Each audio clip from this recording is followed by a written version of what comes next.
Got the swag already. Okay. Oh yeah. Yeah. Well, I was trying to buy a crypto shirt that I saw on New Rock Stars, but they had sold out. I bet. I And bet. I bet. I just said, you know what? Fuck it. I got my book, I got my tome, which is to me one of the greatest Superman stories ever written, next to whatever happened to the man of tomorrow. And every time I read this, I literally tear up to this shit. Because it is the story, it just works. Like it's told by Jonathan Kent, which you don't get much of that. You know, they have one Martha did, and the one with Martha they did for Mother's Day, and that shit. Man. Oh, that was so good. How she just spoke about Ian.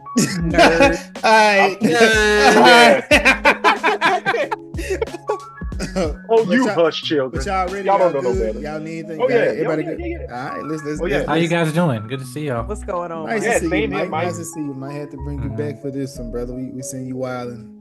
Right, yeah, we're gonna on these church streets. But I have a video just it's funny. Funny you say that. Mike in the car. Yes, Lord. Yes, the red cape, Wow. Lord. Yeah, I couldn't say nothing because the embargo and then it was lifted. Oh, okay. I could just give my honest opinion. Yeah. He was screaming during the whole video.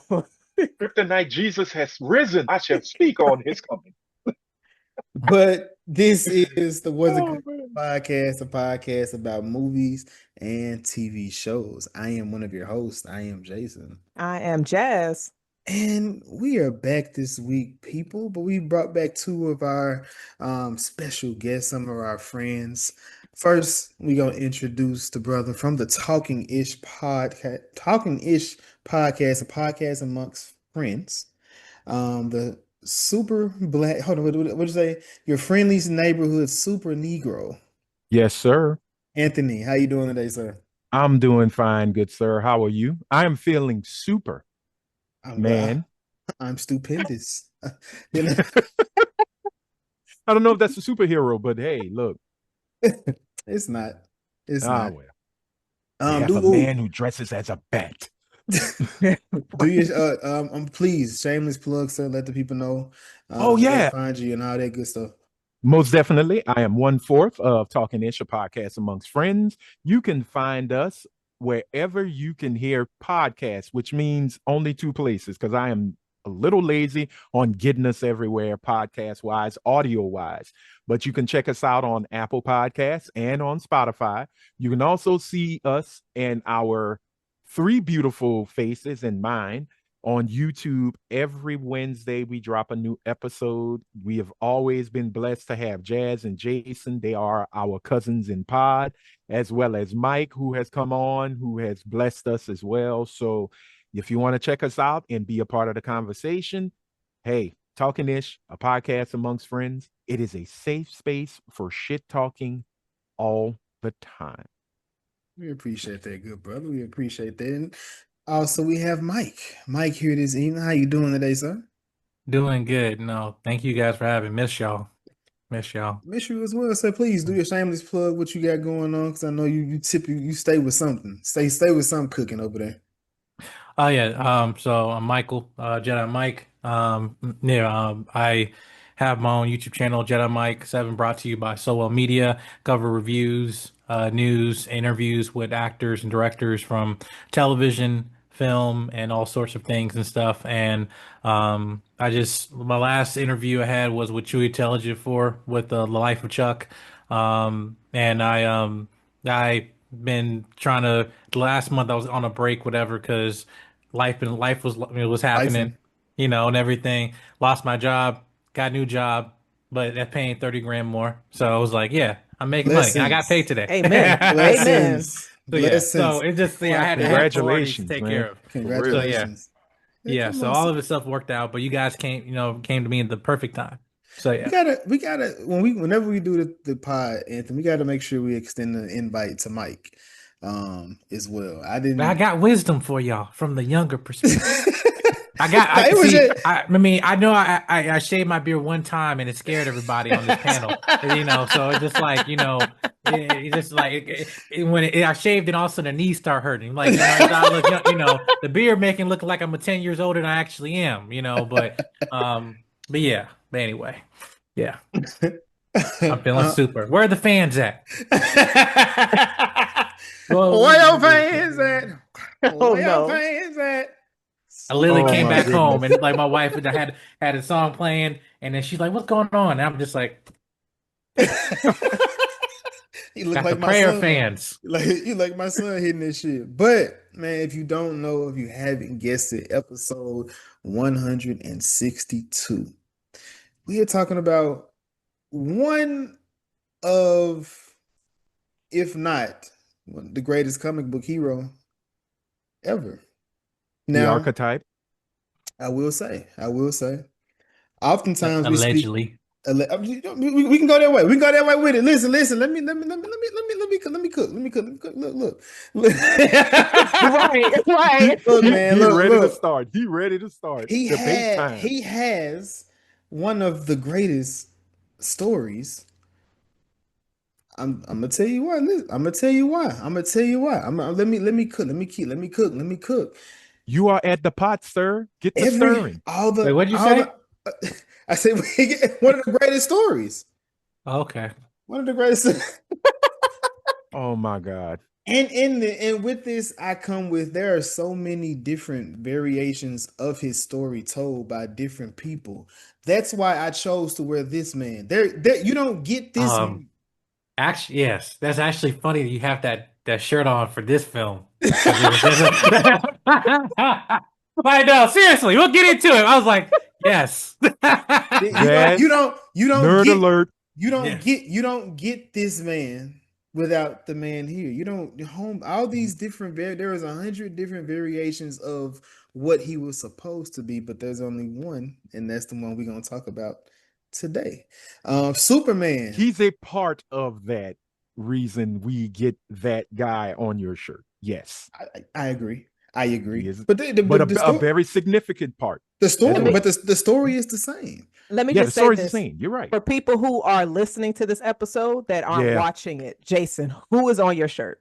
Oh, for the people that okay, yeah, I'm sorry. I have UI Goku from Dragon Ball Super. Yes. Yeah. For those who are still listening, if you don't know what UI is, it's not urinary tract infection.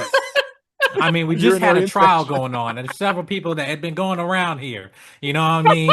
It's like, how much you get? God. 10 million? Oh, what? Really? 10 million?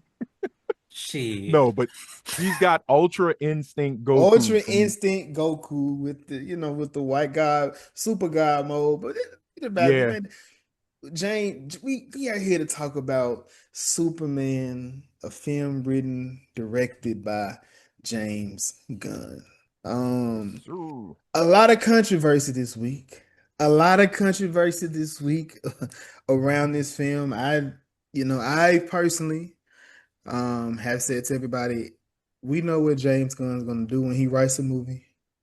It doesn't necessarily change. My only question was, what is his visions and views of Superman? So within here, we're going through this conversation. Everybody's going to get what they get, but I'm going to hand it over to my sister because she will be leading us through this charge. Yes. I told Jason, I was like, I would like to lead this episode because I feel like all three of you gentlemen will be more emotionally invested in the story of Superman. But only one of us gentlemen has on Superman Underoos. Oh, that's when you're going to have to, that's the guessing game. Which one? It isn't me. And for those that are listening, Mike is zooming in on his face with a smirk. So that means it might be him, but I guess we'll find out before the end of the episode. He But gonna come out. My draws are super. It's like, whoa, kid. Yo. like, yo, slow down. But yes, James Gunn's Superman. I would say, Jason, when we did our most anticipated films of 2025, Superman was definitely on your list. So, with this first question, Mike, I'm going to go to you before we get too deep into this film, since this is one of, I would say, a highly anticipated James Gunn project. Do you feel, without getting too deep into it, that James Gunn was able to provide a style of Superman that was different? Or do you feel like it was more so along previous Superman stories and vibes that you saw from previous Superman projects? James Gunn provided a style of Superman that we needed today. Um, if you just take with the character, the inception of this character representing a time of war and chaos, in which, paralleling what we're going on right now, and in that way, that representing, the best of humanity with a, comic character. And now what James is talking about now is like he wanted to to go back to the foundation of comics with this character. This is the quintessential superhero character in history. However, he is now in the last about 20 years, his identity of who he is has now dissolved in terms of other IP, but also other iterations that have not accepted the version of him in terms of his roots. And James, with this film, he brought a style to Superman that is definitely familiar, but it's something that we need. And think about having a diet where you're eating some food like for a long period of time, and then you try something different, and it's like, I don't like this. Like, but no, this stuff is good for you. This stuff, it might taste good, but it's killing you. You're addicted to the sugar, but it's not good for you. This is the meat and potatoes here, you know. And now it's so what happening. What people's response is that it might be a palate cleanser that we need for the DC universe. Okay, definitely. So Jason, I want to go to you because I know that you mentioned some controversy that happened this week. Because of course you have your Snyder fans. It was kind of like Snyderverse Gunn, even though that but people that were, I think, more Snyder fans probably were thinking this movie was not going to be good. They already wrote it off before seeing it. And I know that you have feelings about Snyder. So going into this movie, Mm. did you see any type of, because you saw Man of Steel, and then you saw some like the depiction of what Snyder brought to Superman. And so seeing what Gunn brought, were you thinking, as the first going into the first half of this movie, did you see any type of, or catch yourself comparing the two Supermans of like what Snyder brought and then you see what Gunn brought between the character? Definitely, it was a completely different variation of that character. Um, I I didn't go into it thinking it was gonna be the same anyway, because when I look at a Snyder film, I know it's gonna be. I just you go into them films just like you got to come in there with your armor on too, because you're gonna be fighting with somebody as you watching every one of these films. Like you need to get up and fight too, because that's just how it makes you feel like you should be rioting with the actual film. Now with this one, um I mean, like I said, it has to be. It's with James Gunn, because whenever he writes something, it's a lot of emotion. It feels more emotional. I'm not gonna say. You know what? I'm gonna say this. Snyder feels like a man. James Gunn feels like a man in touch with his sensitive side. That's what it feels like when you look at those two. When you look at the films, because I'm not saying that when you watch, because I'm gonna just put it out there. You look at a Snyder film. You talking about the twist in Batman Hmm. versus Superman was they mamas had the same name. There is no world you write that and be like, that shit there is gonna fuck them up in the theaters. Cinema. That there is gonna fuck them up in the theater. That hasn't been. Even when you get into this film, it might be he has a harem. I'm like, yo, that's fucking wild. But it works because that nigga was just he was trying to kill him. Like he was trying to kill this nigga image to the world. The nigga that got the nigga that's showing hope to everybody. Nigga, like, nah, I'm killing this nigga right now. I mean, we're gonna get into the level of hate that is instilled in Lex. Yeah. I haven't seen it in television in a very long time, but I have seen it or heard it in music. Yeah, Kendrick Lamar. They the same niggas. They the same niggas. I said that when I said, you know what? And he said he grooming. Damn, this nigga Drake for real. All right, Wait, whoa, what did I sir. miss? The point, obviously, but no. I think I missed it myself, man. I went in there not thinking of Kendrick and Drake, but now I gotta go see it again. Yes. You gonna make me like Lex Luthor. You gonna make me like Lex Luthor now. You should like Lex. You should like Lex. Lex is a good villain. We're gonna talk about that later. He was a very good villain in this because on the rewatch, I said the level of hate and your reasoning for having that level is crazy.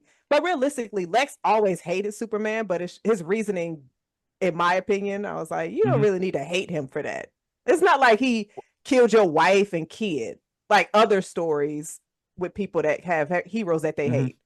He just was like, you an alien. You getting too much fame and attention, and I want you out of here. You're taking the glory away from me. He was a certified hater. Well, he's a certified narcissist, but also certified lover boy. I'm sorry. I thought we were going down the track. No, sir. No, and I'm sorry, I know you didn't call me yet, but with Lex, I think in the end, when you really look at his motivations, Lex is the, how can I put it? The Neanderthal or the Cro-Magnon, I think it's Neanderthal, who sees the Homo sapien. The evolution where humanity stops here. And here is this Kryptonian that's levels above in the evolutionary chain or the evolutionary pathway. And he looks at it and he's like, no. You're cheating. I love it. Yes, he is sitting in front of a GNX with Anita Baker in the tape deck. But nah, I have to agree with you. He was a very well, in my opinion, well-defined villain in this one. Yeah. Because if you go from Hackman to as many times as you've seen Lex movie-wise, from Hackman to Spacey to Eisenberg to Nicholas Hoult, Hackman played him hammy, but he was still kind of a threat. Kevin Spacey tried to play him like Hackman, and you didn't see the threat until near the end. And it wasn't much. Jesse Eisenberg was a waste. And I've always said this, and I just wish Zack Snyder would have just called Bryan Cranston and just let's rock and roll and do it right. But hey, Zack Snyder. Fuck Zack Snyder. Fuck Zack Snyder, bro. I don't give a bro. I don't that Nick, bro. The nigga is always deconstructing something and being like, why can't it be that way? I'm gonna make a movie. You live in a fucking dream world. I'm gonna make it. The shit would be a bang if he just made it his own thing. He's going against the grain for fuck's sake. Like he just do it just because he can.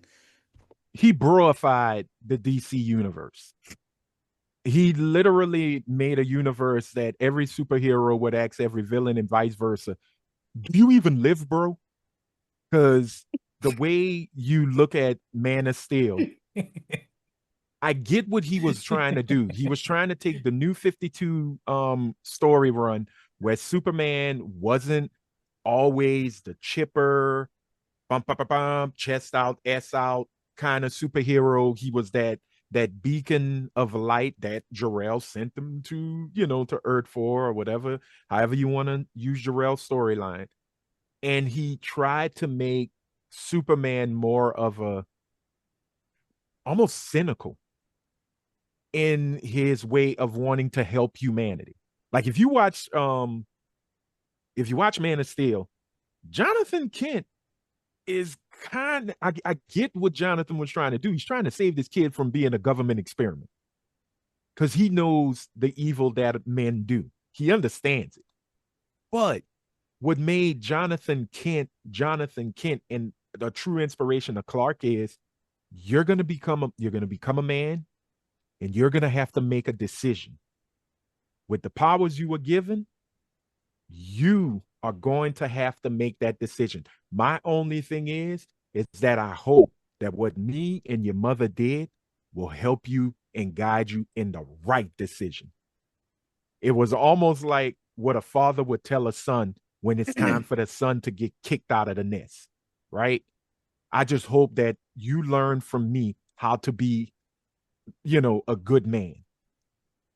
And that when it was more like, hey, man, look, humans ain't about shit. Good luck. Don't come save me because I don't want you exposed. Tornado will take me, but I'll save the dog. Peace and blessings. They allow Superman to see that happen. Yeah. Superman. Well, but again, if he was trying to no, Jason, I'm not trying to refute what you said. I'm just saying Superman watched his daddy. Is that considered a body on him? He didn't do nothing. Is that a body? Bro, like you just sat there. My thing is, if Riri just sat there and didn't save John, they put that body on her. So is that not a body on Superman? It is a body on Clark. But again, Jonathan told him, he gave him the stop in the name of love. He did the Diana Ross hand. But again, this is why I always say that death in Man of Steel doesn't carry as much weight as Glenn Ford's death in the original Superman. Because if you watch the original from 1978, Clark's whole thing was all this power I was given, I couldn't even save my father. Yeah. And that hits. You have these gifts and you cannot use them to save your dad. Jonathan Kent was chilling in the cut, working on the tractor, arm got heavy, collapsed. And I don't mean to laugh at it, but it's heartbreaking. The way it came across, just like, a mosquito bottom? Like, is that, no. No, and the Grim Reaper, like, you got all these powers, but you can never beat me. And that's the gravitas. That's what made Superman feel like he has to do what he has to do to save humanity. I can't save my father, but I'll damn sure try to save everyone I can because I'm going to use these powers and, do what's right. And that is to save humanity, But then again, that's just my outlook. I don't hate on Zack Snyder. The rest of the Zack Snyder. The rest of the DCEU ain't too hot, but I actually enjoyed Man of Steel for what it was and what he was trying to do. But I just didn't like now. I just wasn't into the mopey, cynical. Like the only time I thought he had a little bit of hope is when he told the general, who you come to find out is Martian Manhunter, in the Justice League extendo cut. No, he wasn't Martian Manhunter at the time. That was a last minute. Last minute decision. That literally was a last minute thing. Man, fuck that nigga, man. He got a whole bunch of ideas that he don't know how to put together. And then because of that, it's always like, oh, did you have a plan for this? Yeah, sure I did. It's like, or how can we prove you wrong? You can say, I had a plan to do all of that. Yes, I did. I had Justice League 2 and 3 written out. I had 3. And guess what? First, y'all thought it was Darkseid, the big villain. No, it was a Reverse Flash. Because I just found out yesterday. Damn. Well, look. Oh, I'm sorry. Go ahead. My bad. I was just gonna say when he told him, "Look, I was raised on a farm." I was like, I grew up in Kansas. I grew up in Kansas. That was the one moment I went, okay, that's the Superman. That's him. That's the Beacon. Oh, look, there's colors. And then we get Justice League and all the rest. And I was like, all right, I'm going back to read my books. Your book. I'm going back to read my book. I'm sorry. Jason, what was you about to say? Oh, I was asking you the question you asked us. Which one? I've asked 3 different questions. Oh shit! What was the last question you just asked? I don't remember, The difference Yeah, between them? we kind of went on the. We kind of went on tangent, but back to you, man. It was because it was like a Snyder and Gunn type of Yeah, It was a no. Snyder question. It was a Snyder Yeah. question. Yeah, did they But- cover? Did they? They're both of their visions. Did they convey so what Superman really is? so I'll be honest, like, and Jason, Anthony, I pretty much told y'all this in our Discord. I was looking There's a forward to this, Discord? but yeah, Ooh. we can get you in on that, Mike. Thank you, sis. But Spider-Man story is not Silent. compelling to me. Like, I'm more of a Who? Batman fan. Excuse me, Superman story is not compelling to me. Yeah. I am I kinda, right. Fuck Uncle Ben. I saw your soul jump out your chest. He was like, wait, he was just on the attack. he powered Mike up. too, I was like, right? damn, let's look at it. Damn, Goku, chill. Not You little got somebody Peter speaking Parker. in your chest, just like the clone in this movie. But Yeah, I thought you was gonna diss the trauma of Peter Parker, and I love you, No. Jazz, but we gonna No. have to have it out on them streets. trust me, I've been associated with y'all long enough to know. Do not touch Don't Peter do it. Parker. Batman gonna get the smoke, but I'm also a Batman fan, so it's completely fine. But so I was kind of excited for this movie, but not really. I was never really Mhm. interested in Superman's story. But I will honestly say, and I watched The Man of Steel for the first time this week. Really? Wow. I do not care about Spider-Man. Excuse me, Superman's Oh, story. hey, Now, I will say this: all of You listen to Superman's Drake song or something? nigga, what? Shit, probably. But all of Superman's animated movies, love Mhm. them. But I also love DC's animated movies as well.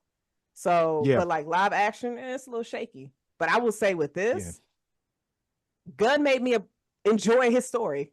Mm-hmm. Gunn made me excited to see this. Like after I finished, I was just like, "Damn, You- okay, I kind of care about this." Right. Like, 'cause I was going into it, I Actually care did about not this care. alien. Like at the end, I said, "Damn, okay." Like you open this movie up, humbling Mhm. the strongest man on the earth.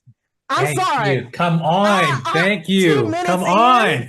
And I appreciate how James Gunn pretty much gave Like you this- 3 lines of history and said, "All right, so we getting into it. We not doing Yeah. a whole start from scratch story. No Fuck all origin. that. Like We Star not doing Wars. that." Yeah, Mhm. and like Spider-Man. Right. So it's just like we don't need the beginning of all of that. No, let's skip you all of have that. over 85 years. Exactly. Closely to 85. I think we're about to hit 90. 90. Yeah. About And hit in 90. 20, yes. 28. we don't You've got need 85 none of years that. of history. If you did not understand the story of Superman, That's your problem. That's your that's fault. on you, cuz. But- Kill Bill, Quentin Tarantino. Like, come on. Like, their story, like, it's pop culture. Like that is what its superhero archetype. It starts with a foundation of him. Like and you just said a very good point just in terms of how this film starts and to where it ends.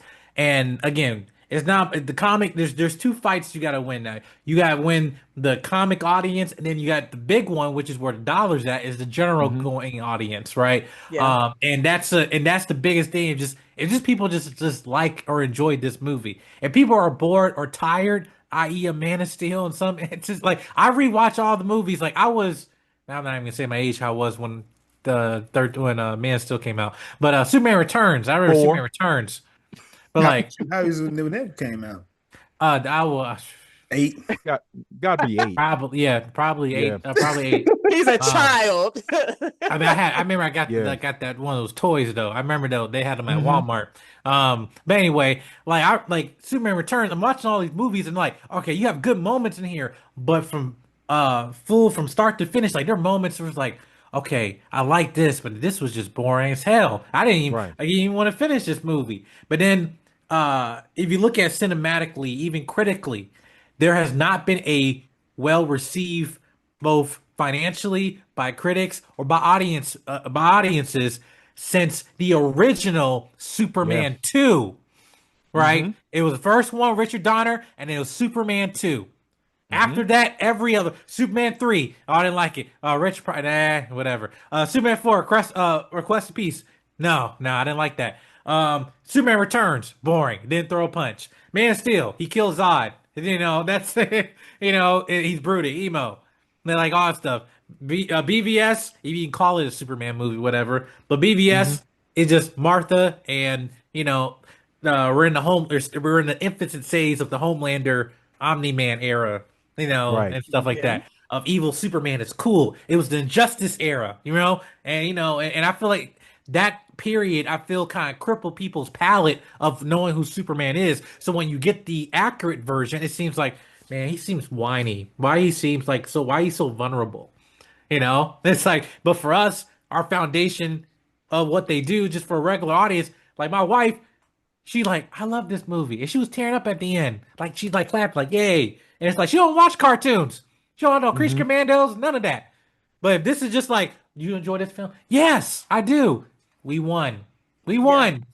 And that's positive We had because our it's day in the sun. because like you said, instead of just getting the folks that's genuine like nerd fans and superhero movie Hmm. fans, you have the regular general audience that's just like, oh, people are talking about this. You finally have a Superman movie, hearing good reviews. Let me go check it out. And you don't have to have a backstory or see anything prior to this. You go in and have a good time with it. And so Yeah. I the introduction of this, I started laughing. I said, oh, he got his ass beat already. It was like his first time being defeated. And I Yeah. said, First time. oh, we getting humbled, okay. And then we get Crypto's introduction. And Crypto was promoted a lot for this movie. Jason, I know you are not our in-house animal person, but what did you think about Crypto in this movie? um, so the way they wrote crypto within the story was actually pretty dope. Because of course it's the big payoff in the end of the film. Hmm. So it was cool seeing him. I'm not really big into, like I said, I watched the what's that, Superman Pat, the one with Kevin Hart in him. I watched that Oh, the movie. Oh, super I'm pets. so glad. I'm so Yeah. sorry. That's your reference for crypto. There's there's an older show like in the early 2000s that had a crypto show, but I'm like, man, So so when it comes like to the animals and stuff, I'm just like, you know Hmm. what, it is what it is. But I mean, but James Gunn, he loves animals. So whenever you get a Yeah. James Gunn, he's gonna make an animal be something that you love and adore. So I appreciated that, and it kind of felt like at the end, that was like, it felt like a Hulk Loki reference. Hmm. Did y'all peep that? no, Oh yeah. it was a Hulk. Oh, you didn't know for the Avengers moment? Avenge, Yes, yeah, yeah, yeah, Yeah. yeah, absolutely, yeah. absolutely. Because I was like, Hulk that's it. Loki, Hulk Thor, and Ragnarok. Yeah. Yeah, Yeah. Yes. that shit had me crying. Oh yeah. I mean, and that the Yeah. way you could, so like Marvel has this. Well, this ain't even Marvel, this DC. But James Gunn had this thing of like when he writes like the jokes, and it's just. But that's like one of the perfect joke, like time jokes Hmm. he has, like where it's just like, okay, that was great because it was like I thought it was gonna be like a big, not, you can't fight because Superman can't No. fight Lex, but I thought it was Right. gonna be a big blow up as far as argument because it's kind of like when he blew up on on Lois. I thought it was gonna be back forth, and then Crypto fuck up the mo. I was like, bruh, that shit was a fucking And it was hilarious. the I think it camera was. too when he came in. Yeah. It was like it Yes. just it was both of that was timed And perfectly. it was the silence. It was that slight moment of silence after Lex had his blow up. And at first I had to think about it. I wasn't that big of a fan of that crypto moment because I was like, "Ooh, this is the part where even though we know Lex is the asshole, this is where you see he is the threat to Superman." But then I said, "You know what? This remind me straight up of a dude that like, nah, cuz I gotta get my lick back. And I ain't got time for no soliloquies. I ain't got time for no monologues. I don't need your info. No, you gotta get these paws, claws, Literally, jaws, whatever. You gonna get it." And man, crypto dog walked Lex. And Yes. I sat there and went, "Hey, cuz I can't." I love Superman's reaction because it was like, "Hey, put him down, heal, do so," and he finally sat. I say, "Okay, now you see, you just got to let him do. You got to let the dog do." I mean, You throughout the know, whole movie, he said he's not a very good dog. no, he's not. And one of the complaints I saw people were just like, oh, that's like like now there's certain content creators like I've followed for years, and when they had a dog and that dog sadly passed away, and like there's videos him acting the exact same way Crypto is, but because now is money in negativity, he's like, like you seeing how stupid it is for Hmm. Crypto to be jumping on him when he's like pinned down in the snow and all stuff like that. Yeah. And I'm like, my head, I'm like, listen, in this, he couldn't control Crypto, even though there's dogs that might act like that. But also, he couldn't control Crypto because it wasn't his dog. Like, Right. Yeah. but then that adds another element to it. Like, to your point, I would love to hear the monologue and all stuff. But it's kind of like the Incredibles joke, like you got me monologuing, Yes. But Yeah, you're right. but I think that's again, it's setting a foundation for what's to come. Whereas like Hmm. you get the other like deeper side meaning. Like we didn't understand Rocket's whole history until the third movie, right? Yeah. Well, what Right. was the why was he taking body parts all the time? We thought that was just a stupid joke. No, it was trauma. Yeah. And so, but yeah, well, yeah, but yeah, But even, No, but No, even, I think he hit the nail on the head. but even for with, sure. but even with Crypto, even before we even get to the deeper meaning here, at the end of the movie, it shows why he's like that. Yeah. That's what he's Yeah. accustomed to. That's just how he is. Because she was in that bitch laughing. I said, "Look at what the fuck wrong with He Carl?" was slamming her head into the ground, And she was And just she had, tripping. having a but good she was drunk time. as hell too. yeah, She was she was drunk drunk. as hell. I mean, you go to restaurants and you get drunk. You know what I'm saying? Hey, She had just left hey. off her dragon. Listen, right. She said, "You will be my whore." Like, let me go get my dog real quick. I forgot she was even in this movie, Me but too. the She Oh yeah, five, was she wasn't supposed to. I mean, I don't think she was supposed to be, right? yes, she was. Yes, Oh, she they was. said, She "Oh, was. well, I'm glad I missed she it." was Yes. on the cast list. Yes, Yeah. and she Missed it. was on the cast list, but also like she was cast immediately soon while they were filming. It was like, yeah, because I mean, she's gonna be in the I film. knew about Yeah. what's to come, but I didn't know she was in this Yeah. film. Yes, Yeah. So that was a but Oh big. yeah, it was so like I keep going back to the cartoons, right? It's not that it's kiddie, but listen, I've watched the cartoon with my father.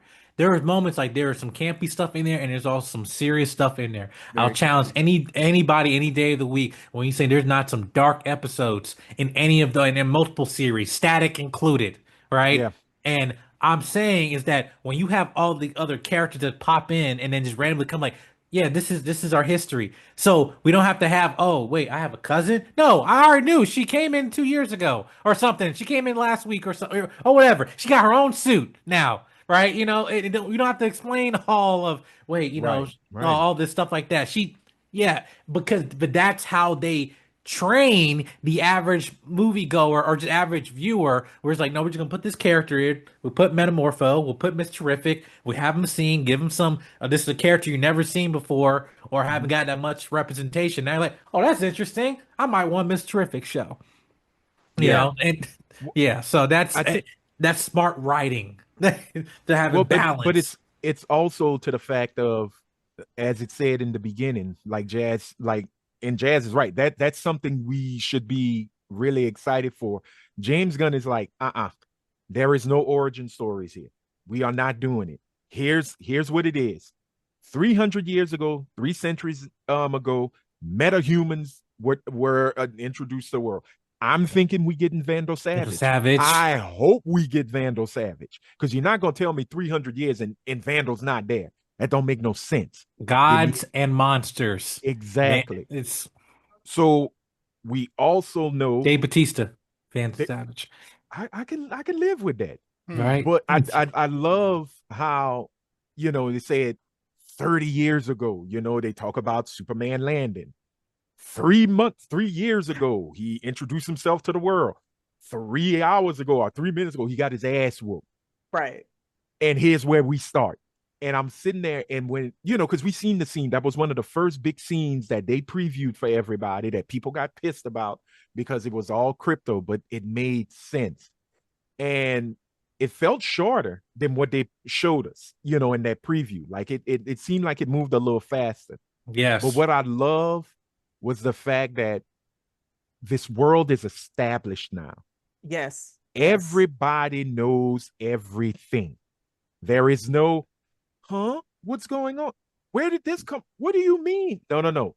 In this world, heroes, villains, here. That's it. And you're going to see how people have to live and navigate in a world of, I was going to say Marvels. I'm sorry, I'm quoting the old Marvels comic, but fantasy, fantastical, yeah, whatever. No pun intended for 2 weeks. But anyway, exactly. you're gonna see how people live in the age of God's monsters, heroes, and villains. And It's actually pretty I fucking. This is actually pretty fucking horrendous. Because why would it? yes, There was no sense of urgency. These niggas is speculating. They watching the TV. They drinking. They eating their cereal. They ain't running.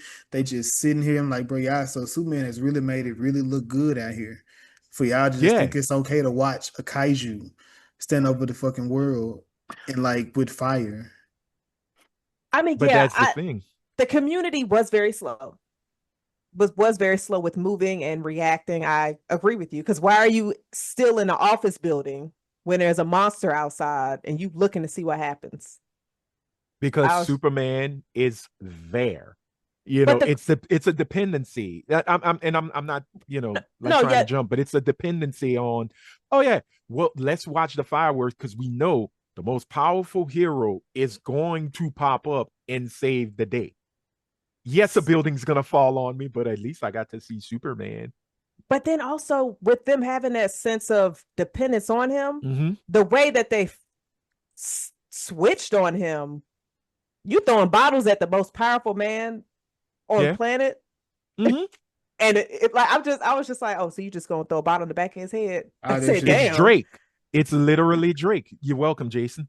How do you, the most powerful man, the most beloved being on this blue ball called Earth, and then somebody comes and says, I hate the way that you fly, I hate the way that you dress, I even hate your red underwear outside your damn tights. As a matter of fact, you a nasty bastard. You a freaky frog because you trying to get a harem full of hoes. I hate you for it. And D1 then what? hater. Exactly. Division One, no shame, triple A with hate. And it also goes to show you how this society, us included, how so easily we are ready for the fall. We are so ready to cheer on the fall quicker than we are to cheer for the ascent. Because you've been up on your high horse too damn long, and now we got to bring you down. We got to humble you in order for us to feel better.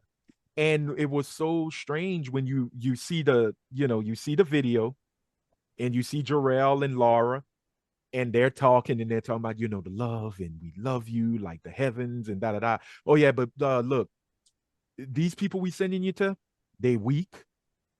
Go They all ahead. pussy. Take it. They all pussy. I Yeah. mean, now I got a question. But he wasn't wrong. He wasn't wrong on the point of it. And He then wasn't. also, hey, we are endangered species. Please go be fruitful and multiply. Brief. Yeah. Oh my god. Make some more baby Gokus.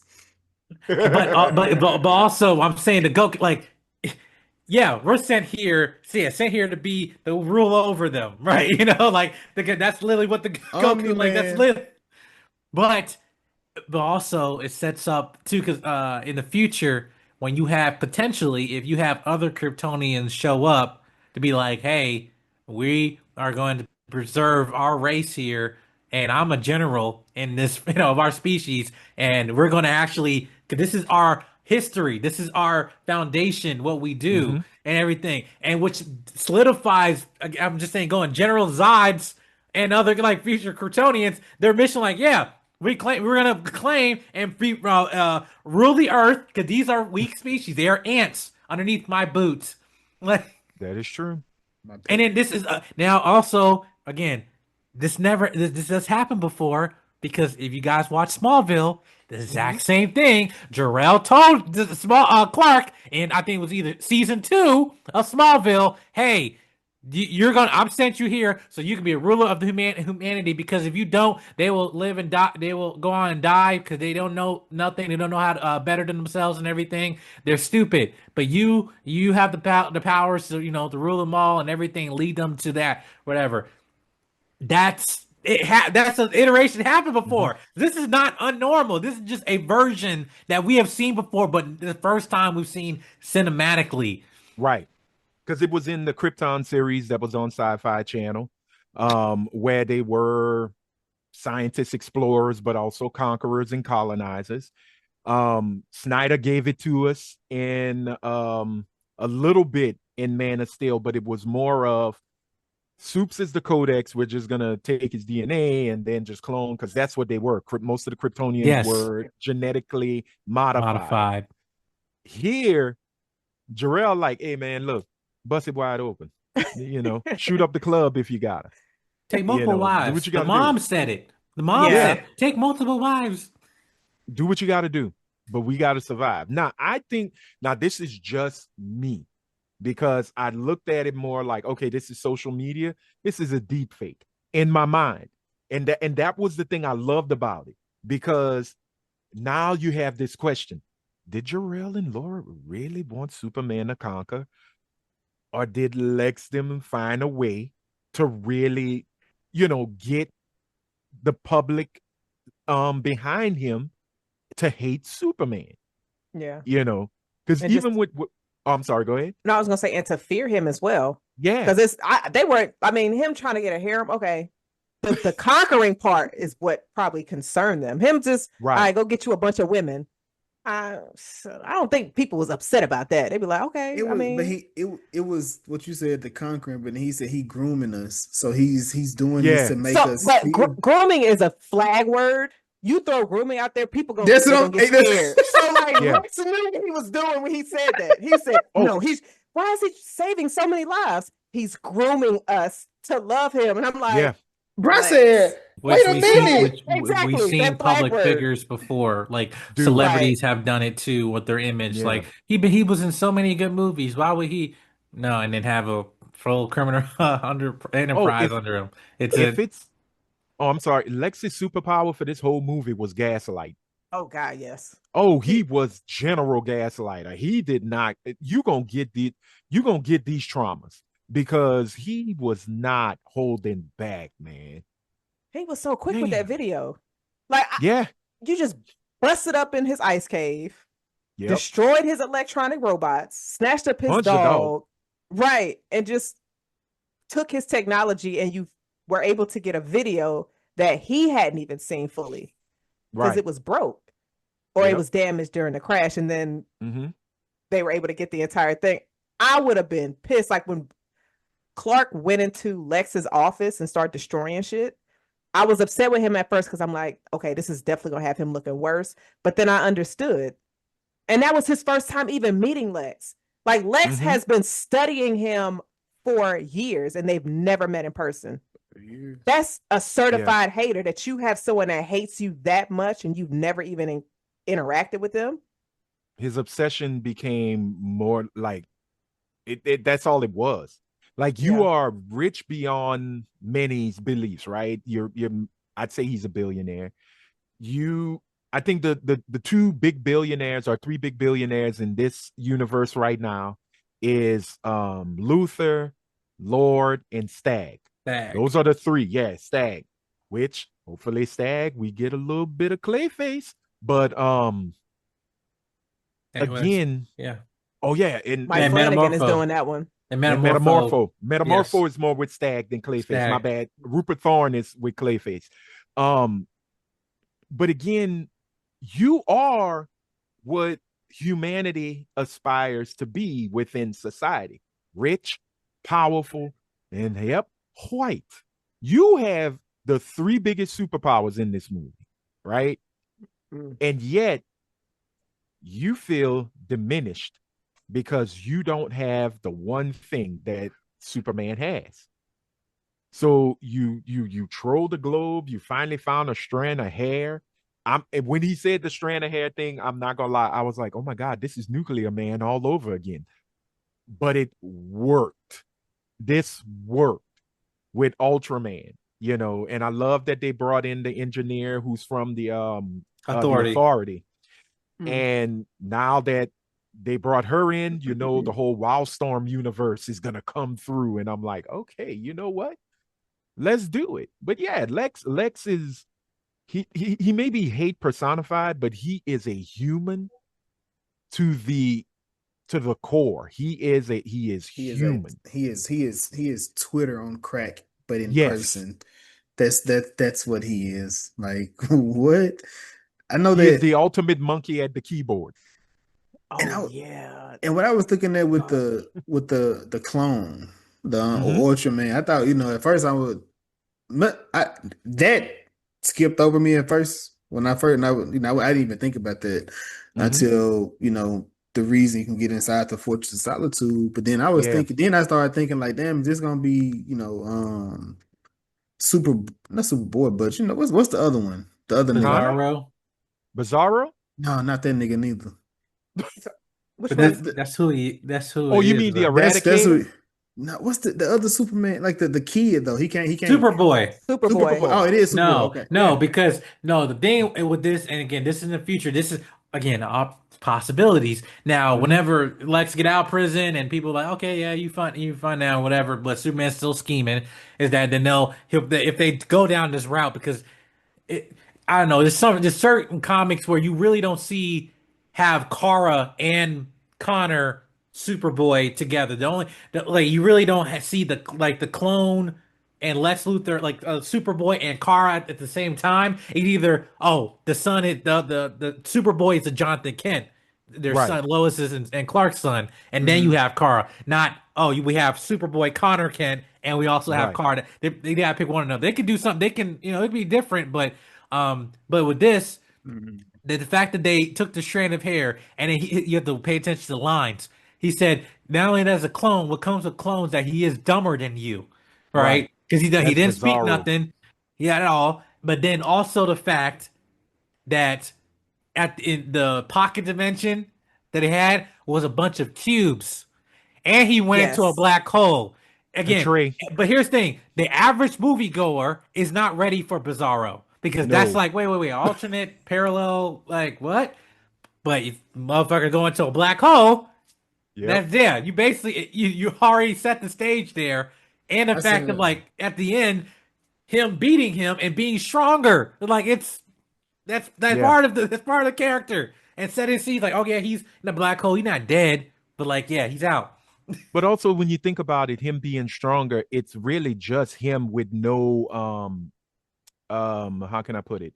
With no blocks on him, like nothing to hold him back. Like with Superman, I've always that was the one thing, and I'm gonna go with the Justice League Unlimited Limited. series finale when him and Darkseid went at it, and Clark had, told him just straight up, all my life, not he had to fight. He wasn't He Sophia. wasn't. No. Wasn't Sophia, but he said for my entire existence here on Earth, I had to walk around and fear my powers, like really hold and control my powers because humans are in better, best way to say it, weak like cardboard. Like I could literally just disintegrate anybody or just rip them with a snap of a finger. And when he looked at Darkseid, he said, "Oh, but you can take it, big boy." And he waylaid that motherfucker so hard. I mean, he got his ass Sound handed to barrier, him by even Darkseid. Oh animation, yeah, bro. he got his ass handed to him by Darkseid. But the fact that he can cut loose, and this clone is what Superman would be without any of the guardrails put on him, where he is just power personified, where he will punch you and it is game over. You will probably just evaporate or whatever. Um, but I do love the fact when Lex did say he's dumber than you, I literally just said, Bizarro hates you. And I went, okay, it's time. Let's go.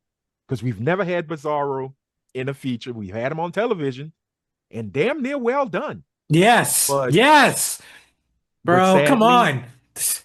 And James Gunn, you he got to turned step your into game up. Doomsday, but yet he was Yes, still Bizarro inside. Bizarro. So like, come on. Jazz again is going, nerds. I'm so screaming Um, it right now. But you she's in a cooking. pit. So shit. But yeah, I think if again, we can't predict where he wants to take the DCU, but we can have hope. And that's Yeah. what Superman brings. And I think that is the best character to usher in the DCU, is Superman. It's like with Marvel, they didn't have Spider-Man, they didn't have the Fantastic Four, they didn't have the X-Men. Iron Man, who people will get mad, He Was was not. a B. He Nope. was not an A-list comic book Nope. character. He was not. He was not Marvel selling.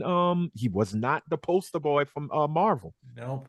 But the fact that they said, "All right, we're gonna bet the farm on Tony Stark," it was perfect because we were in the age of of Elon Musk. Even in 2008, we were looking at the tech boys becoming big and everything, and it was the perfect person to bet the farm on.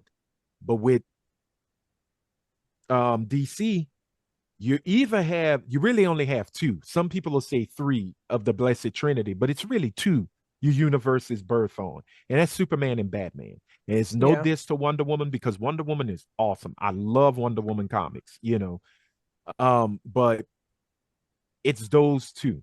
You have the Hmm. archetype, and then you have the one right after him. Superman was 38, Batman was 39, came a year later. They are the archetype of superheroes, period. That's how you start that universe. And Superman, I think what James Gunn did was a good use of bringing the character back to his comic book roots Hmm. and saying, I'm going to take what I've read and I'm going to give my spin, but you are going to see an actual live action comic book in your face. Yeah. And you're going to love it.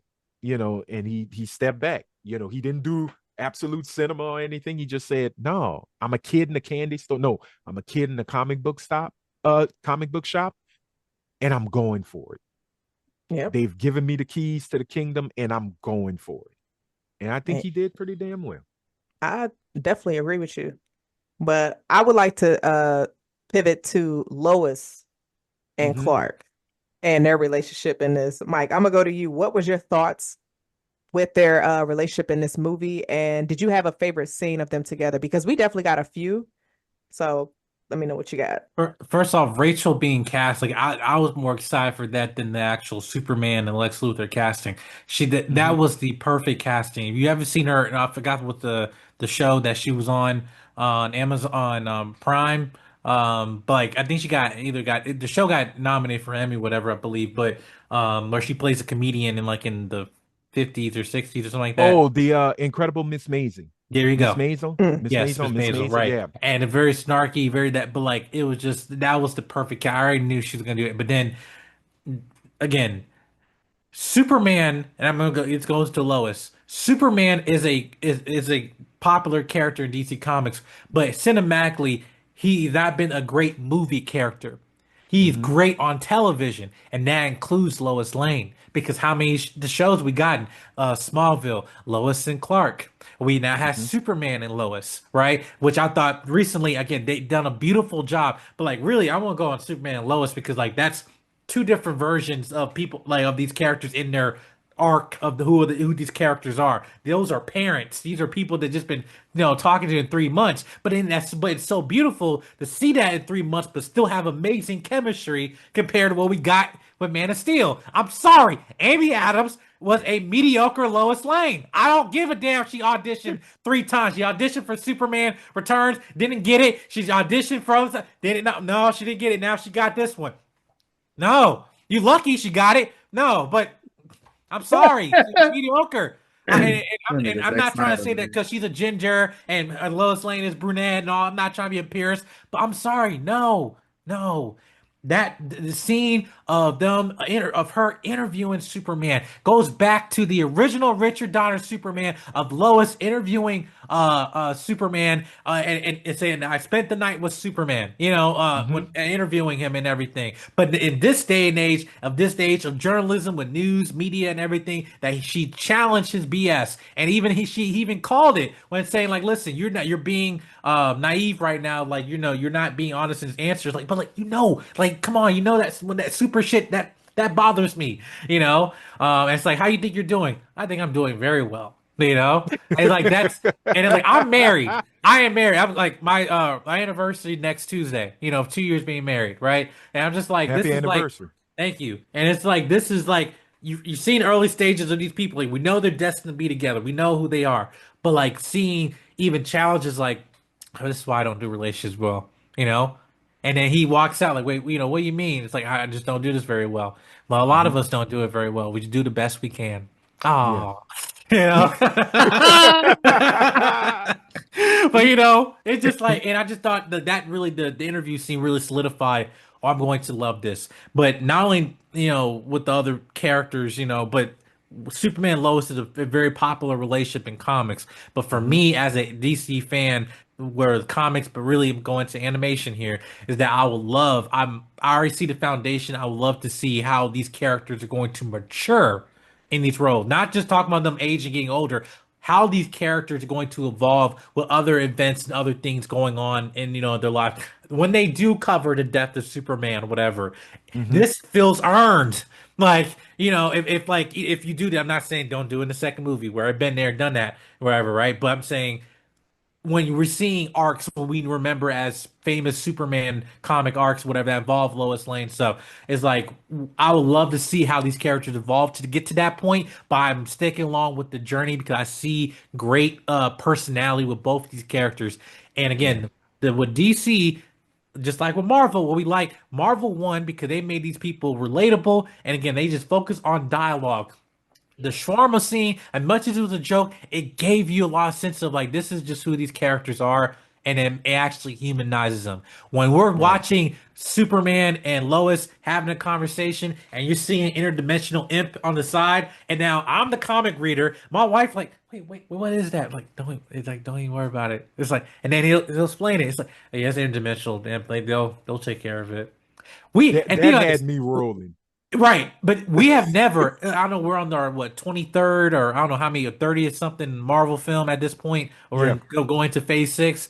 That there has never been a scene in Marvel where we have an active hero in the sideline watching something that's happening on the side. And like, yeah, they'll take care of it. That never happened. I agree with you. That never happened. But that's Nope, I take that back. We saw it at the introduction of, I believe, Guardians 2 with Baby Groot when he was walking around with the music and you had the Guardians in the background fighting. No. Okay, no. So now that was a music that he's in it. He just dancing around, whatever. I'm talking about other separate characters that are not like you're not part of Superman. Like they're a team. That's as a whole, they're like a single character. That makes sense, even though it's like 4 or 5 of them. Well, I mean, no, Guardians. I'm talking about the Guardians. Oh, okay. Yeah, the Guardians. Like I'm saying how that scene is like, no, we really haven't seen that with Marvel because you have they're a popular character and you see all those like, yeah, whatever. Yeah, it's not like you see Peter talking to probably MJ, and in the background you see the Falcon doing something. Falcon and them doing things, and she's like, "Shouldn't you be?" No, they're fine. They're gonna handle this. I love that scene. It was a great scene. It was perfect, and people just like it were in the back were laughing, but it was supposed to be a joke, but like it's showing the ridiculousness of this scene. Like, wait, Superman can go save them? Like, no, nah, y'all, I'm canceled today. And she was looking like, ain't you going? Like, he said they got it. They don't need him. He said I was looking for the dog.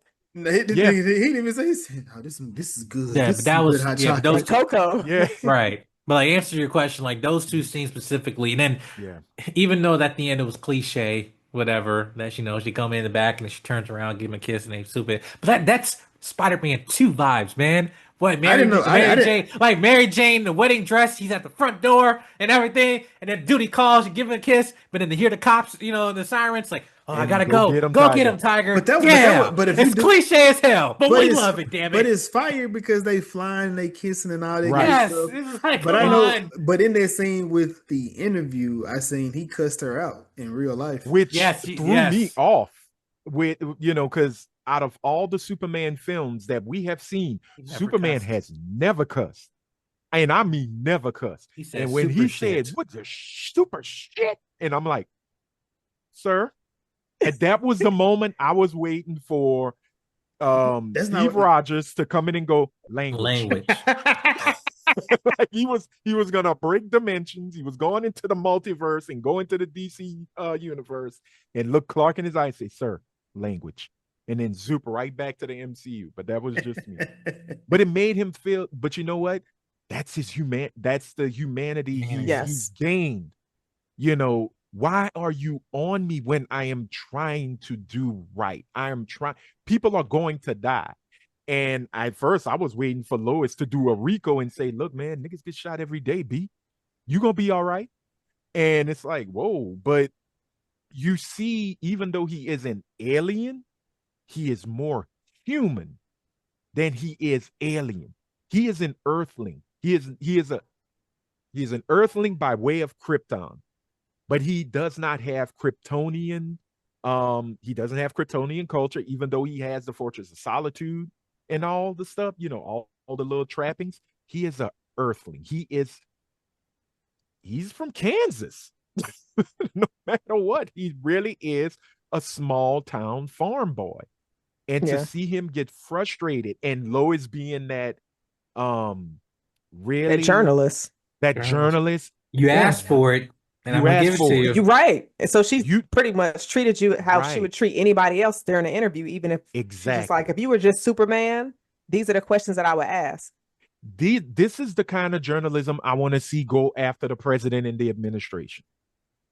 Like, in all honesty, that's old school journalism where I am not going to hold back. I am going to ask the questions because the people want to know. You started, in all honesty, you broke international law. And even if you say, look, I'm not like he said, I'm not representing anybody. I just wanted to do some good. Your home base, not the Fortress of Solitude, but you're in America. So you literally took American imperialism and went into, what was the name of it? Bravia and what was the other one? Jampapur. So while you were coming in to be a savior, the other folks see you more as a kind of a tyrant. Because you came in through force, not delegation. And I do love the fact he said, well, when she asked him, so what did you and the president do? Well, we had a conversation. Well, what did you say? Well, that was between me and the president. No. You got to be open. Well, that's not on the record. Then you should have said it wasn't on the record. Like, I love the fact that every time he tried to use some of his farm boy charm and Superman charm, she knocked it. Like, she just said, no. This is not how it goes. You know who I am. You know what I do. I don't play journalism. I am a journalist. So I'm going to hit you with the questions. So his anger, I went, okay, that's human. He's frustrated. He thinks Lois is going to just give him some softball, questions like, so how was it when you flew? And he's like, oh, it's exhilarating. And how did you feel after you did what you did? I felt good. Okay, well, interview's done. No. That's not how it works. And he should know that. But I love that because it made him human. He saw it and he got humbled again. That's the beauty of it. He got humbled a lot in this movie. Yes, he got his ass whooped that movie. You're right. Not the whole movie, but a few times. Even from his parents too. Like, okay, because again, he is like technically 30 or 33, or no, I think something like that. And then it's like the parents calling, like, "Hey, you don't see us anymore. Just letting you know, we're doing all right. We love to see our son." I deal with that even now. Like, again, but then I saw some folks, again, just going back to criticism, like people that just like how the parents, mom and pop were talking. I'm like, listen, I have family in Mississippi, like, who got farms. Like, it's like, that's how we talk, man. That's how we talk. They had an issue with how they were talking. Like, that's being nitpicky. Like, I mean, seriously, like, oh, how you doing, Clark? Like, and there's something there. There's some on the news on the box for you. Like, the TV. Yeah, we get it. But it's like no, the dad's accent wasn't as strong as the mom. Yes, like Mark Kent was very shake and bake, and I helped. I can dig your boots for you. But it was so welcoming. Like, you understand, like, I'm more. What? No, Jason. She threw rocks at niggas. Listen. No, I think she. Well, I would like to think she was just. I don't know, like at They the made at Not the avoiding nursery, at the Yeah. just at the well-being. I don't know, it was Uh, very corn pone. It was yes. very She corn gave him some pone, and cornbread, gave him some butter.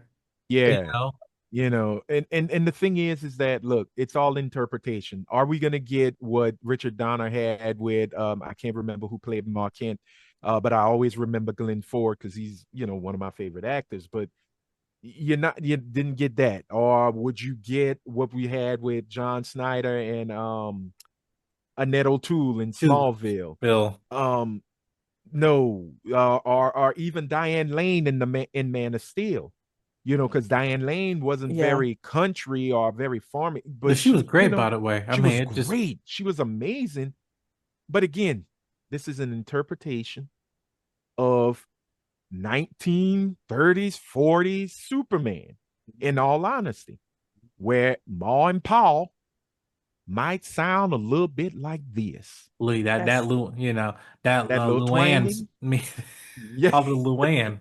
that's that's definitely a crazy nitpick in Yeah. my opinion. But But again, everything is up for criticism nowadays. yeah, Everything that's is up for criticism.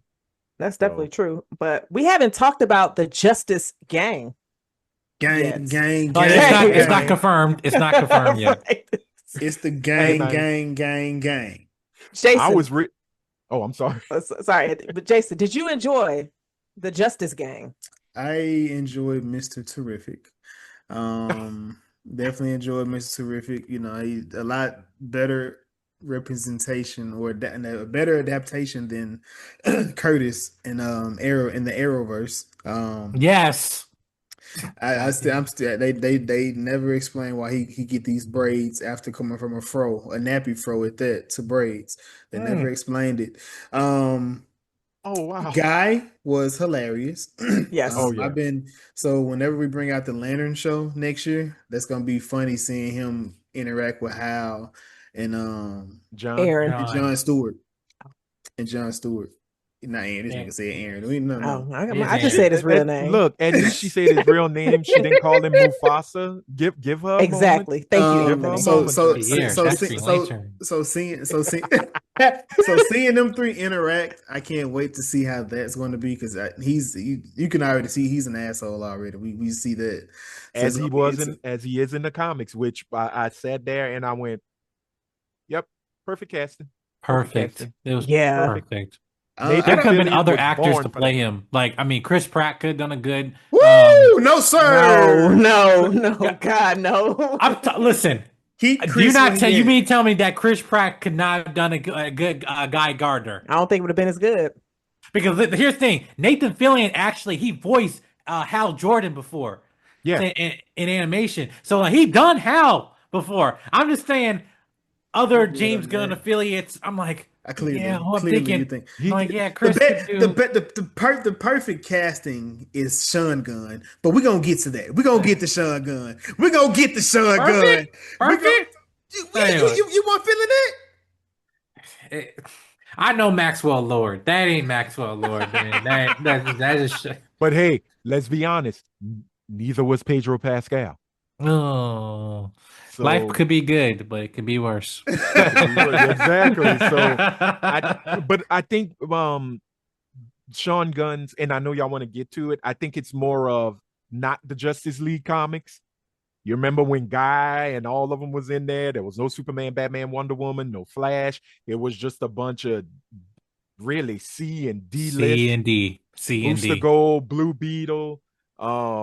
That's the Maxwell Lord I think Sean Gunn is tapping into, and I'm liking it. I'm liking it. We'll see how much we either love him or hate him when Peacemaker hits season 2. Yeah, because he's supposedly he's got. Yeah, they're gonna be in. Yeah, they're gonna be in it. So Jason didn't give any kind of love to Hawk Girl, which is crazy. I was about to, but Ann started talking. I'm sorry. I need more from. Fight back. I need more from Hawk Girl. She was screaming the whole movie. I need. Come more on. She was in everything. Everything. I'm just I was like, Black Canary's not in this. Like, what are you doing? Yeah, Like, I she need. sounded like she was like flying like she was the damn butterflies from Peacemaker season 1. You know when they scream? Like, you Yeah. know, like I was just like, why they do that? I was like, because I had no issue. Like, she was just there. Like, she didn't look Right. Exactly. She bad. wasn't. It And I was wasn't. like, come on. And you used the second Hawker. You didn't use Shira. You know, like, come Right. on. Like, it's just I, I yeah, have. I like why did have. man do that? I Yeah. saw in an interview, she was just like, "I hope I don't look silly." You kind of do. I'm sorry. You look No, I'm crazy. sorry, Look girl. It ain't crazy. your fault. But they had the screaming in there, like, Like a Yeah. man. Like a and, look at. and Like then the look. camera too didn't help when we could tell you're swinging back and Yeah, forth in this damn harness with your she 5 was self. Like, she was fresh. She was fresh off of The Last of Us. It was like, all right, let me go over here. Got finished screaming this over here. Next studio right here. Let me get dressed up and start screaming over I'm here. looking at her Now like put your you. tattered clothes and Like. run. Like her, she go from what was that Romulus to this, what Romulus to Last of Us to this. I'm just no, like, no, no, no, no, no. You forgot one. She went to Oh, Was it that Romulus then no, Madam Web? Or was Madam it? Web and then she was in Romulus. my, she was in Okay. Madam Web. She was in Yeah, she's Madam one of the Web. Spider Yes. Girls. You think I say? You Yeah. think I watched that shit? I forgot she was in that trash. She was Yeah. Dora too. She was Dora before the Yes, new she one. was. She She has was a really good Dora. catalog. She She has was a really Dora. good She's catalog. she's Was she's Dora. employed. The She's Explorer? employed. Yes, Yeah. She's The she was first Dora the Dora. Explorer? she's the one Yeah. that we The say. first live What's it action up? Dora, What's that it was over her. there? What's it over there, Okay. kids? What's over there, kids? I was Yeah. like, what the hell is she talking to? Who's she talking Well, to? yeah, hopefully they didn't yell ice. And oh, It's her name is Isabella Merced. But yeah. I meant ice in a drink. Ice in a drink. What did you feel, Jazz? Like, how did you feel about the Yeah, Justice Gang? what you think about just So gang? I I enjoyed them. They were very I funny. I Guy figured was you probably did. I mean Guy was funny. He was an asshole because why are you drinking a glass of milk and a bowl of cereal? Bro, Sir, that's crazy. You are a psycho. that felt like Get Out, but I mean, but but it was separate for her. She was Right. she was eating the fruit Fruit. loops and then And drinking then milk. drinking the milk. Oh my, that bitch was crazy too. Like that is so crazy. But nah, Guy was funny, especially when you Mhm. saw him at the end when they got to the fighting the soldiers. He just Yeah. walking, sticking the middle finger up, and I was Yep. just like, oh, this guy right here. Perfect. But It's Guy Gardner. Like I'm telling you, Jazz, if you ever picked up, I think one of my favorite Justice League stories is this is before Michael Turner, may he rest in peace, one of the best comic book artists. Yeah. They brought back they kind of redid everything with DC, and they did the Justice League story. And Guy Gardner, and I think no, is it during that run or before that?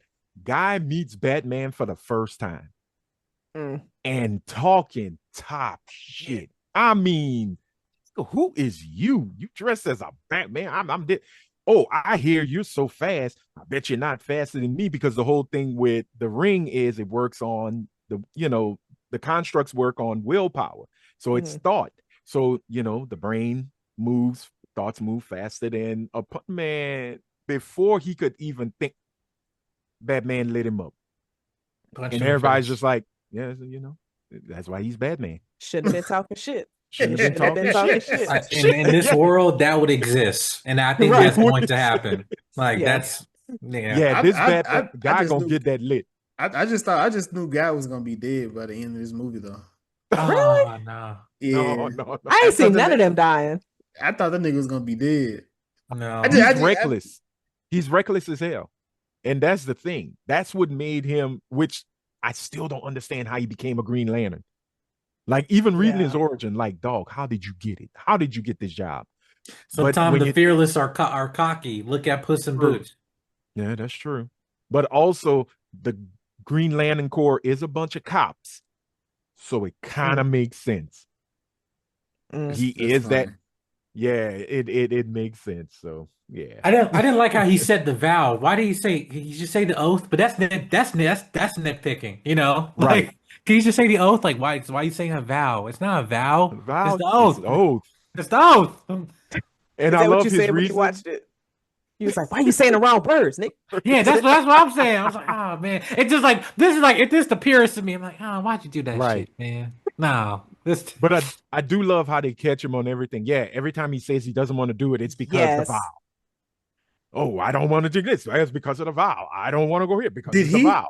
Did he say the vow too? The guy say the vow as well? Yeah, Guy's the one who said he took a vow. Okay, because I was just thinking in my head right then, it was like maybe it was just her saying it like to be disrespectful towards him because they No, Right. no, no, because no. they He because brought they, it cause up. they, 'cause they was nitpicking Yeah. at him as well on the Mhm. backside, which is what led Terrific to get with Lois. With Lois. Mm-hmm. I mean, I And get it. I love their chemistry because they just be like, I'm only here because I want to piss off Green Lantern. yeah, Now, people were pissed about like what? So you didn't want to save the world? Do you just want to piss Green Oh Lantern my off? God. Like like that's. you know the funny thing with Mr. Terrific, the way I can never pronounce his brother's name. I know it's Ed Eady. It's I call him Darwin. If you know, you know. The black dude in Twilight that got died by the wolves in New Moon. If you watch the Well, Twilight series, I was gonna he be was the Darwin. vampire. He was one of the Oh, vampires. Yeah. With the okay. Well, locks. I He had would. locks. He had locks. Oh They look no. Yeah, bad, like and he got Calipari and wig. he also died in that one too. In the second one by a Well, bunch of dogs. okay. Well, I'm gonna go with what I know him for as being a mutant who could actually adapt to anything, and they still killed him. Yeah. Can he adapt to a bullet? He Yeah, he sure could have, can. but Darwin, no, it yeah, was the '60s. They want to do worse. They had to incinerate yeah. him. They had to let the Negro go. You know, they kept the half. Let me not say it. They kept Zoe, but kept the dark one. They let the dark one get Yeah, incinerated. yeah. But no, I thought he. And I they thought he killed her did in Mr. the next Terrific. one. I think he did Mr. Terrific pretty well. Now, comic book wise, most people will be like, well, no, Mr. Terrific is more he's more astute, he's not very animated and things like that. I thought he did a really good job. As Mr. Terrific. I would have cut his hair a little bit more, but that's just Mhm. me.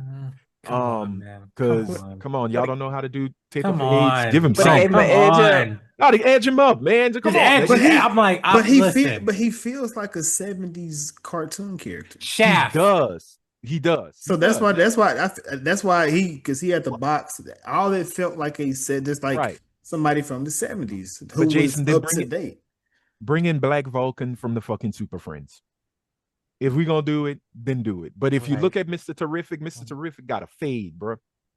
Even Alex Ross understood it when Even he painted thicker, Mr. right? Even thicker hair. He still was Yeah, lined up. he has he was edges. lined up. That brother was going to the club after saving the world. But I will say, I do love that fair play jacket. Yeah. Every time I see him in the jacket, I'm like, It's if I It was wasn't a clean. big back, I will have it. What did y'all think about the fight scene though with Mr. Terrific when him and Lois was trying to track down Superman? Like I thought it was dope. Him and yeah, the he's a CGI black actor? Yondu. He's a black Yondu from the Yeah. Guardians of the Galaxy. My Instead of him favorite whistling, move- he's just throwing shit. Right. My favorite move is when he got all the T-Spears to line up and he started hitting them, shooting them like ducks in a row. I was like, yeah, yep, that's terrific. Haha. Play on words. But no, he was dope as hell. I really think old boy that played him, he got his redemption. Yeah. He actually played a hero that he used his intellect, he used his tech the way he's supposed to. So yeah, shout out to Mr. Terrific. I hope he gets a spinoff. Yeah. They said it in a report in the Wall Street Journal that they're working in development of a Jimmy Olsen story, which I don't think they're gonna give him an own show. I think it's probably a Daily Planet show. He'll be the lead or something. But a Miss Terrific. Give me Miss Tessmacher. He better be dating Eva. He better be dating Miss Tessmacher. I'm sorry. I'm not playing games with him. That woman almost died for you. No. Jimmy. Even though she has mutant toes. Yes. So- go Jazz. Yes. So Yes. okay. So Jimmy's interpretation in this movie is I've never thought of Jimmy getting women at all. I just thought him as a nerd. He was like Lois's sidekick. And then I see him in this and I'm like, He's a okay, photographer. so Right. And I'm just like, you getting hoes for real. And you know who he was? He was literally Gideon from Righteous Gemstones. Like he took his Gideon character and brought it into right. Jimmy No, Olsen. listen, I love Righteous. Yeah. And there's I nothing love wrong Righteous with that. Gemstones. And I thought he was perfectly I thought he's a perfectly cast Jimmy Olsen just by look. Yeah. I thought the fact of him getting some hoes, whatever, it was like, hey, now Supergirl on CW, you got a 6 foot black dude to play, like a very attractive Jimmy Olsen and have a relationship with Kara Supergirl, but like, tall, dark, he's bigger than Superman, Yeah, right? It's he like was taller than The Superman. nigga, in the the, show, the, the he's nigga, bigger the than nigga, Super he's talking about Jax from Mortal Kombat. Jax. Jax. Yeah. What? Yeah. Oh yeah, you didn't Yeah, know? He, Yeah, he was Jimmy he was Olsen Jimmy Makai in Olsen on Brooks. Supergirl. Supergirl. Yeah. Yeah, Makai Brooks. Yes. That's what he eggs from Eggs. True True Blood. Blood. And then they That turned that dude to a Negro. superhero, Ashtray, gave him the bitch. guard. Yeah. Yeah. Right. Ashtray. Yeah. Tyler Perry is such a criminal because what are you doing? Wait, that was when he had the bad Yes, the bad Yes. one hot said that. dog face? Oh my Ashtray. god. He had a terrific Yeah. fro. Yeah. Tyler Perry, they hired Tyler Perry to style Mr. Terrific. I think that was Sorry. his. I think the nigga just walked on set with their hair, bro. I don't think they couldn't fix that shit over there. But I think only with like again, I think Jazz going here like Jimmy. There's certain things again with certain characters like okay, I wouldn't necessarily agree with it, but I'm like, all right, it's new, but I wasn't mad at it, but I You're was right. just like, it caught me off Right. guard. But then when you saw mutant toes in his phone, Yeah, I thought that they were was gonna hilarious. show us the mutant toes, and I was just No. like, couldn't relate. Damn, sis. That- He told, and what he told, he said, "Look, it's okay. You just have one toe that just points in the wrong direction." And I'm like, okay. I'm a stickler for feet. I'm sorry. I mean, I like I mean, it was whatever. I'm still waiting for Jazz's OnlyFans though. I mean, I'm just waiting for like I'm just like You are a I'm married man, sir. But Only anyway, thing you no, should- I got my wife. It's a contract. We got a contract too. I got my stream of income, and then Yes, I'm just indeed. again, I'm already assisting other people. Helping the community. You Oh, know what I'm my saying? goodness. That's But right. He's You're right. supporting You're right. black-owned businesses. right, Yeah, no, exactly. y'all That's are what I'm right. saying. Black So Queens let- forever. Snow bunnies Mike, never. so since we here, Can't block the blessings. Since we here, Mike, are you team Amanda or team Amber? Who team? Which side? Which side of the? Amanda, Oh, you don't know. Amanda, Amber. We mean Oh, okay, you missed it. Okay, it's okay. It's okay. Amanda or Amber? Oh, I know exactly where you're going. And I don't know. don't answer. Do I'm not sorry. answer. I'm Do lost in not the woods. answer. I'm lost It in the was woods. you said you was helping people out with their platforms Yeah. and whatnot. Yeah. But it was just Oh shit! Is this the women? Yes. Oh, I thought I was thinking there about was white girls. there was a girl Yes. named Amanda, black girl. She Got flown out. She got flown out by a couple to Yep. have a threesome. They had the threesome, beautiful video, beautiful, stunning, blah blah blah. But yeah, they said Amber was a bit too much. No, Amanda was a bit too much. They said Amanda wanted to do snort coke and skinny dip, and they was like, we ain't with that. We was just trying to hit you, feed you, and send you about your way. And you was like, she got weird.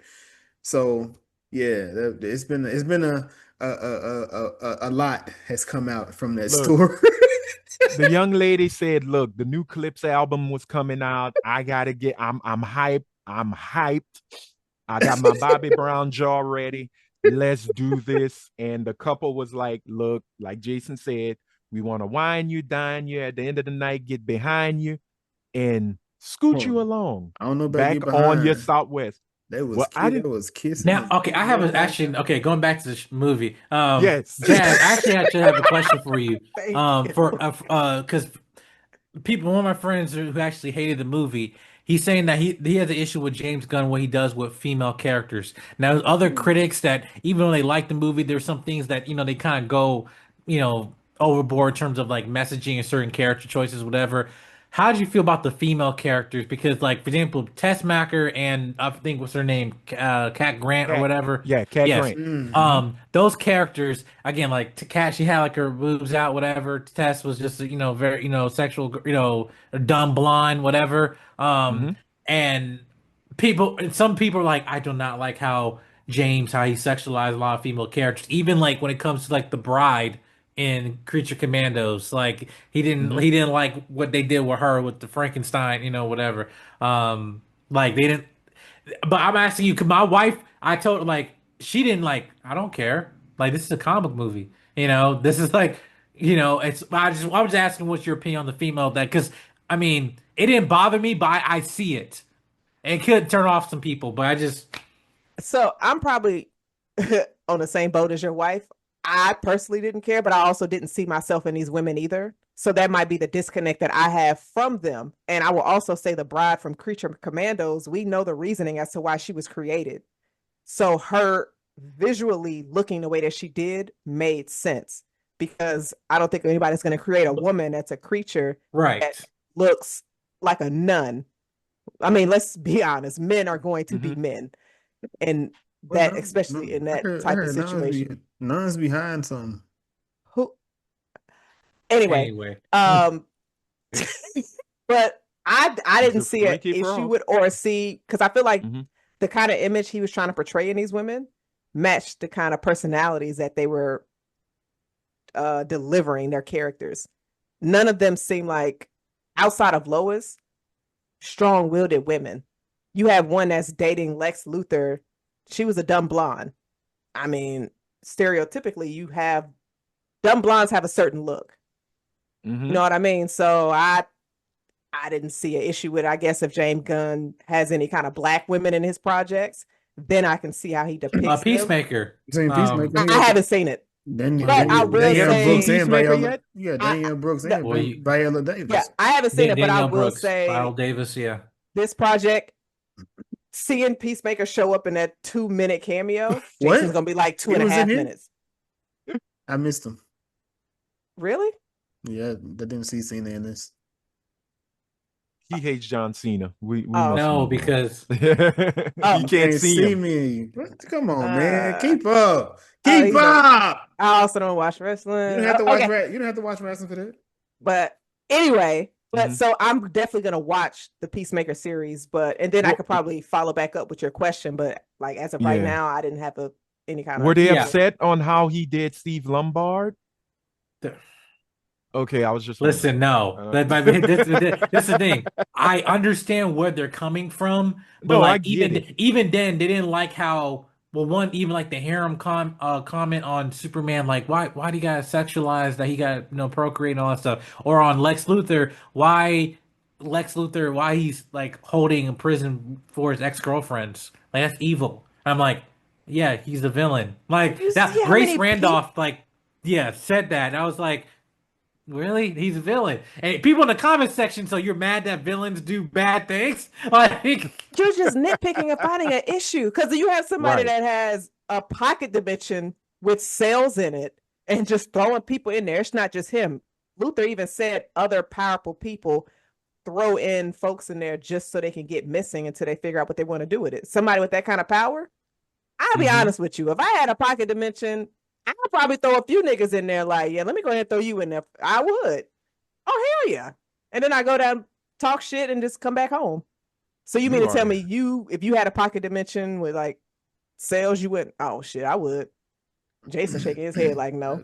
But Anthony, did you know the White Martian? Yes. Yeah. What was it? Hamson? That was controlling the thing? Yes, and he's saying like, you're the same tall, dark, and Martian, like I'm Kryptonian. Well, they're the same thing, and you have a white Martian pushing. Yeah, and it's anyway. If you ever read the the Martian Manhunter story, the white Martians are the oppressed ones. Yes.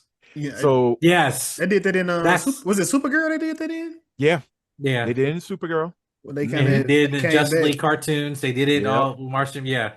Because Miss Martian is a white Martian, and I was she camouflaged herself as a green one to it's it's the whole line there. But I just when you caught that, but like that's like those nitpicks of certain of those characters, like how you represent women or other things. But I see so great, like how you just beautifully did Lois and wrote her from head to toe. It's like that's Lois, and like, but also the other characters again. This is a comic movie. Tessmacher in the original film, again, dumb. Like, she kissed Superman after she freed him out, like, jumped in the water to save him because he had a kryptonite necklace, and then she kissed him, like, why do I always fall for the bad boys?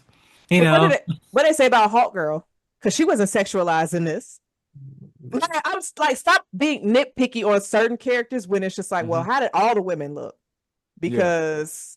Hawk Girl was just chilling, doing her own thing. I would only say they didn't like the other cameo at the end, which we'll get to. Like, of another character. I can see it with Kat. I mean, because now Kat, she looked like Daphne.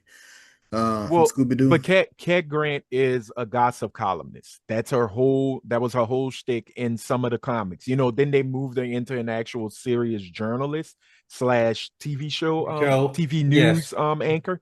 But On that, again, I think that she is on that with on My Adventures with Superman because yeah, her and what's it called be kind of beefing a little bit. her and Lois, Her and Lois Lois. are and then kind of her and Yep. beefing in that. Steve. Yeah. So again, it's the interpretation of the director. Look, I can't speak on how women are gonna take to, in all honesty, two lesser characters in a movie where the main woman character is not any of those things. But again, I guess, well, we want equality for all. Okay, well, I mean, look, you're gonna have some very strong independent women. You're gonna have some dumb dip ass women. I mean, it is what it is. And it Exactly. goes for men. You're gonna have a strong guy and you're gonna have a wimpy. Sometimes you gotta get out of your head Yeah. and just go and enjoy the movie. But as we've said before, people have to find something negative in everything, Mm-hmm. you know. So go Yeah. figure. Go figure. It's definitely crazy. But Mm-hmm. did y'all have a favorite fight? Because we got a few from our heroes within this. Did y'all have a favorite one that kind of just stuck out to you? The Superman, the three-way fight, or you say with the engineer, Mm-hmm. Ultraman, and Superman. And I'm talking about that was a comic fight. And what I Yeah. mean by that is not just a punching throw. Like the fact of the engineer attaching herself to Superman, and then he had to turn around and use her body as Yo. and hitting. Yeah. I was like, we didn't see none of that in the trailers. I was like, okay, yeah, like You know what that remind me of? Y'all remember I'm the Juggernaut bitch? You remember that? right. I thought Juggernaut said What's on your mind, straight up, son? I have almonds. Leave me alone. Juggernaut had told whatchamacallit, I'll beat you with Charles. That just Yeah, I that thought right that was there. I said, oh my God, Superman is beating on Ultraman with the engineer. That is something black folks would tell each other when they're gonna fight. no, I that's like will a beat you Hancock with. joke. Like, Yeah, hey, your That head is that's going true. his ass, Up his and your ass. head's going his ass, and hey, you, this is your lucky day because your head going up my ass. I was like, holy crap. That was a uh well done fight. it Yeah, For yeah. me, was. it was him versus what are the soldiers, the Reavers? The The Raptors, are The the Raptors. Raptors? Oh, when they all piled up he's on him spinning and he shit. Come spin him. on. Oh, and he hit his heat vision and spun around. I was like, okay, Yes. this is how you show this motherfucker's powers. This is why he is Superman. Like, yeah, it's cool you get a good super punch. It's cool you might get a person flinging, but look, all these amped up soldiers or whatever they want to be called in Luther Tech, so their powers are, pretty enhanced because of the armor, and Superman just takes them out. And then what does Crypto do? What Crypto does best? Fuck shit up. Oh, yeah. Get the toy, Crypto. And listen, I don't think there was bad fights in Man of Steel, but I think it's like you see a couple punches, whatever. It was no Mhm. really combat or form that was going on. Like they were just jumping through each other, and then more destruction and chaos happening, and Yeah, like them like using their strength and brute force. But like there wasn't really like I'm saying like comic fighting like even again the him spinning all that stuff that was cliche. But like yeah. that's what we want to see. Like him It's cool as lasering hell. everybody and they're dropping like flies and stuff like that. Like that's a Superman thing to do.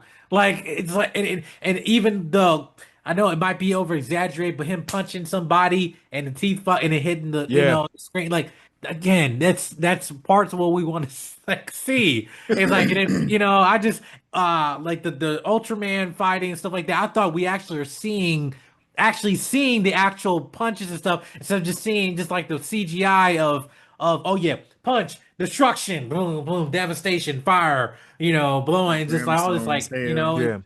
punch from New York to Chicago. Yeah, no. um, there was a lot of moments I enjoyed. I don't know if there was a fight. I mean, I think the one y'all just mentioned, the fight when he was fighting the Raptors was great, but like, moments like when he was in a black hole, he had to use the ice, or he blew. Cross Super ref. breath. Yeah, his Cross suit to breath. keep Yeah. them from going into the black hole to slow everything down. There was a moment. The one one that stuck out, another one he did like it's a WB product, but he pulled the Bugs Bunny when the kaiju stepped on him. He had to fly through the ground Yeah.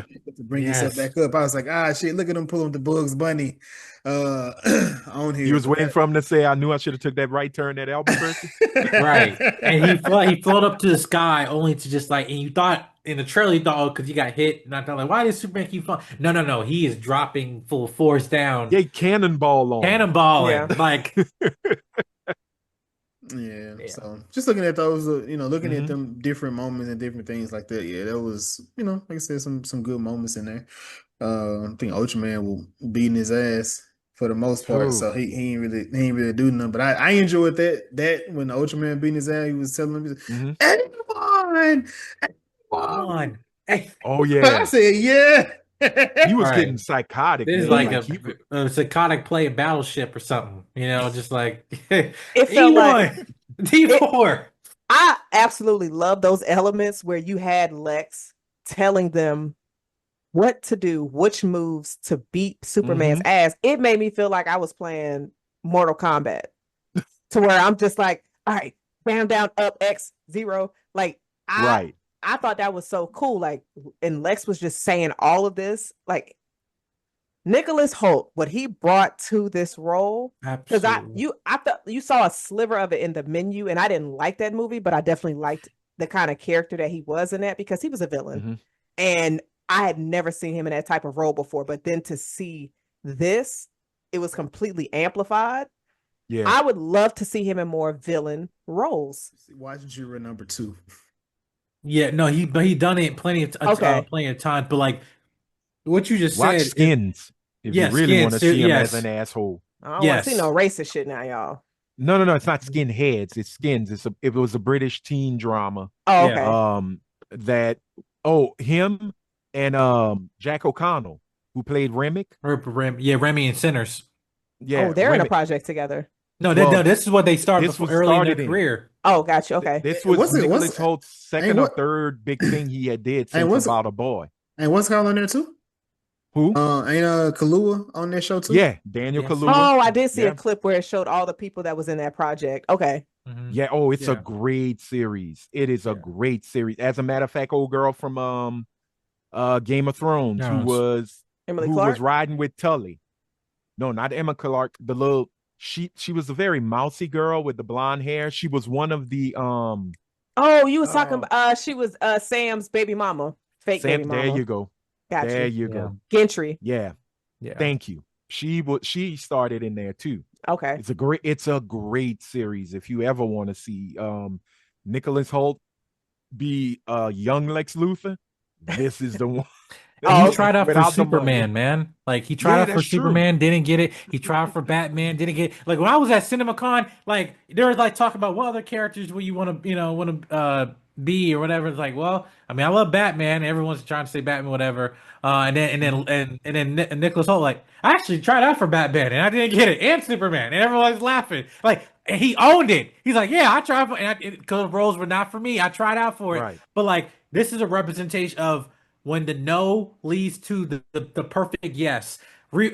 Dominique Thorne, she didn't get Shuri. She tried out for it, but like Right, she got right. Riri, Mm. and so it's like you have to understand, like again, like it's way how life plays itself out and everything. But I felt like Right. this was tied to his strengths, but also his evolution of as an actor too. Like this is now I wasn't looking at Nicholas Holt who played Beast in the X-Men First Class movies, right? Mhm. Like this is like seeing his arc from okay, well yeah, you've been in plenty of movies. You've been Nosferatu, Mad Max. Like you have done a lot from between those films to now. I think that Lex Luthor, again, I want to see how these characters mature. Like I want to see it in 10 years, how if he's still playing this character, how he's going to evolve and other mannerism and stuff too, because there's a darker past with this version of Lex that definitely is going to be explored, but you see those themes in there. It's like, no, there's something different. Like, what's going on with his relation with his dad, with Lionel Luthor, or something like that. Yeah. And like, like that, those type of things, right? Like, that's what I want to see. But see Nicholas how he played that, like, and him and David, they both took inspiration. The same for Superman was Smallville for them. Was Michael like Michael Rosenbaum was like, yeah, I looked at him and the animated, but really was Michael in Smallville where I took the mannerisms from that and also tried to do my own thing. But yeah, Oh, and I shout would shout out to Michael Rosenbaum who voiced one of the robots yeah, Yeah. along with Adam Tudyk. So shout out to that. And yeah. Mike, I want to piggyback off of that where you said sometimes that one no could lead to the perfect yes, because I just recently saw an interview with Damson Idris where he said he was going to be in Money Train, Train, or excuse me, yeah. Bullet Train with Brad Pitt, but he wasn't able to because it was around COVID and it would have affected Snowfall. So he was just like saw it as a sad opportunity to not be able to work with him. And then he said a year later you had F1. So it's just like sometimes it might seem like, oh, I missed opportunity, but later on you like, oh, it was Right. actually the perfect one came later on. Yeah. So When it's your time, it's your time. right. Like So I it's think that's dope. yeah. And I love that when they're able to even mention those during their interviews, you just like, wow. So it's very I would have inspirational. brought it up, but like you own it. Like Yeah. we read all the trades. We know you tried out for Superman and didn't get it. Mhm. It's like, but it was like it was humility that he Yeah. has as an actor. Even with David, like he was nervous and CinemaCon talking about the role because he cared. You never see him going through Penn State and going through Juilliard, his previous classes and stuff, and saying like he was in the same class where Christopher Reeves was when he was in Juilliard with Robin Williams. So it's like he has both of them have a respect for that for the craft, but also just for of the character, knowing what type of work that it is for that. But like again, like that synergy there, like as much as I think the criticism from this film about there's a lot of monologuing here or whatever, even though I didn't mind it, there was a lot said when there was no dialogue at all. At the end, in the third act, when you saw Lex and Superman looking at each other, when Oh Lex yeah. come to terms, and you have Superman like this, as in the Superman pose, like, yeah, you should have done that, Lex Luthor, whatever. But it was a look like we're destined to do this forever, like like type look, like Joker, Batman looking, that's the Megatron, Optimus Prime looking at each other. Transformers One. Like, come on. Like, this Rock solidified that. Hogan. Rock Hogan. Fire moving. WrestleMania 18. I'm sorry. I just watched that match. That was kind of electrifying for real. It really was. But also the other moment was the one behind you, Jazz. That one too. That was actually Oh, it's beautiful. I loved it. I That was love beautiful. that little scene there too when he rose like what they say, like he rose like a phoenix from the ashes. Mm-hmm. Who Phoenix said that? Rising. I said it, but they say that's what they say. Like that's what they like a phoenix rise from the ashes, or from that's A rose grow from concrete. Yeah. that's a real Ah. thing. Cal Pop. This ain't that. This ain't that though. This ain't that. Too This well. I wasn't don't know that. what you call him. But also, you know what? I think the scene with the war where you have the little boy with the flag and he's holding out like Superman, Superman, Superman, Superman. So did that I- flag remind y'all of the Death of Superman, the animated movie? Because there were Kinda, some yeah. elements With the S waving With the S on it, in the wind. but- Yeah. It's on the illusion. tore up cloth. It's illusion. Yeah. It's illusions.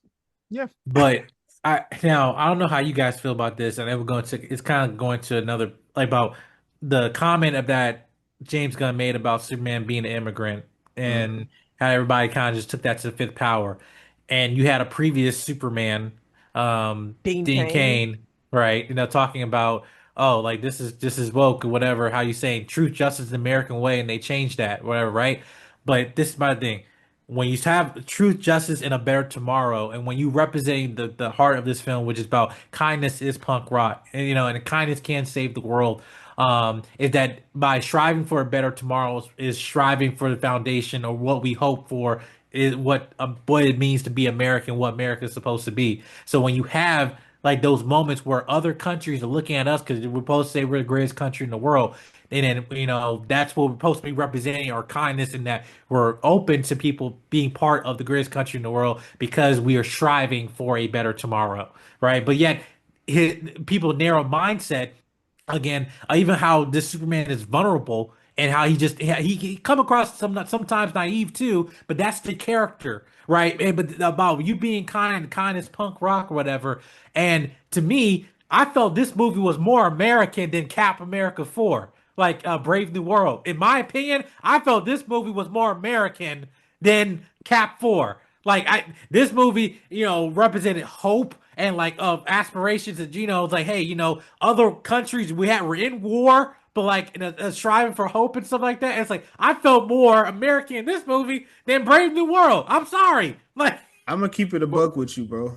Mhm. At the end of Falcon and Winter Soldier, that little speech he did with the red, white, and blue, the little suit, that's what I thought about when I seen the end of this movie, and I was like, damn, they really didn't land when they did it with him. But like they Mhm. with Superman, this is I feel it when he talking, but when Cap was talking, it was like I don't know if it's how they wrote it, or who wrote it, or how they, it was the however it was formatting. It done. was on a Disney Plus show.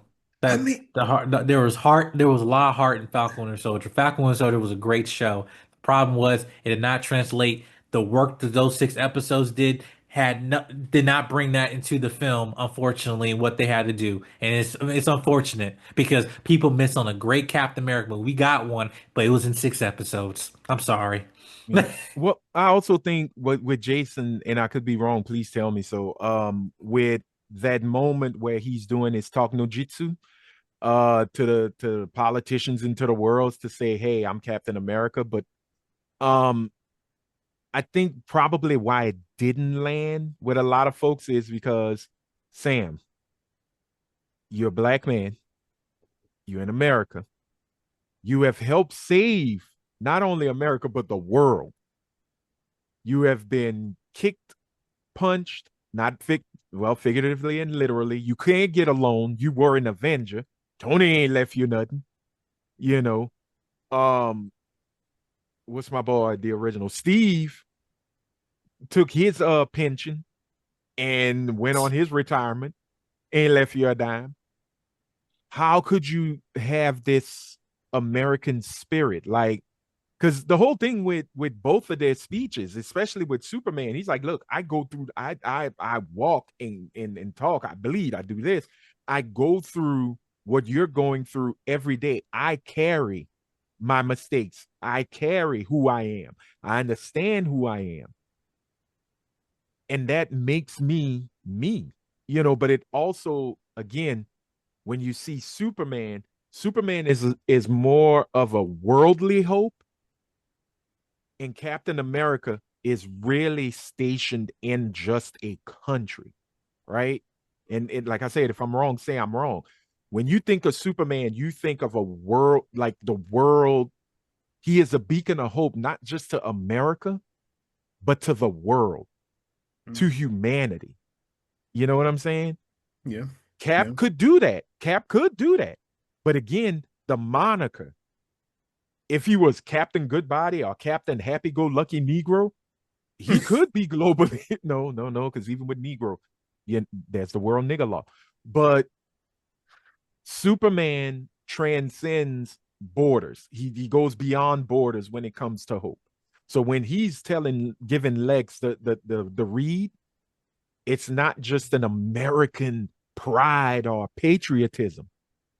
It's a hope for humanity as a whole, not just um American.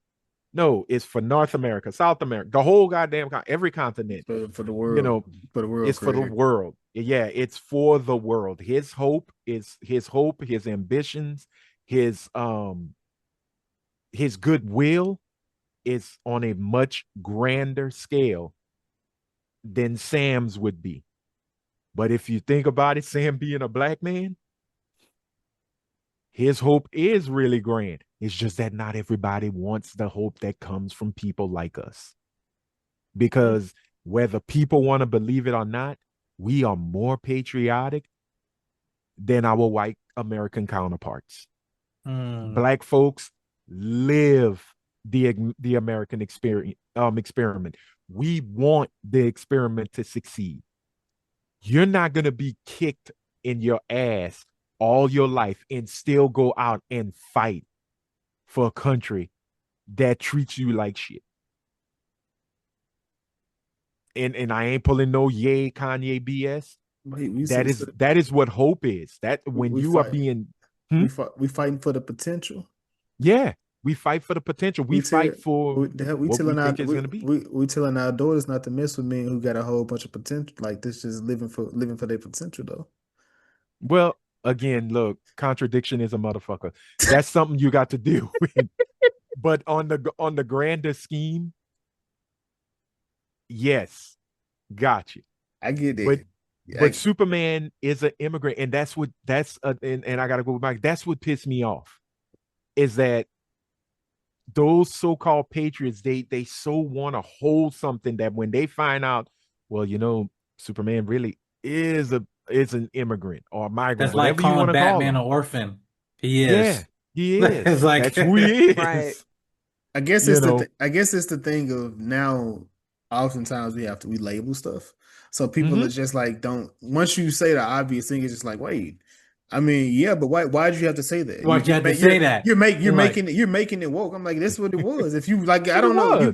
You looking at it on the surface, like Superman was taking out the Ku Klux Klan, like like that's like there's been other great storyline, even better comic book. And then I'm sorry, not sorry, Dean Cain. You literally did an episode of Superman, Lois and Clark, where they basically said, we're grounding you because you are an illegal alien. Like literally telling you that. And then if you really want to get kind of goofy about it, Superman was created by two Jewish immigrants. Jewish immigrants who came to America as children, I believe. Yeah, I think both of them with their parents came to America. Duh, nigga. Like, for real. Let's cut the bullshit. Let's stop playing these stupid ass games. I get it. You're just like them cats with the Twitter fingers. It's good because it gives you promotion.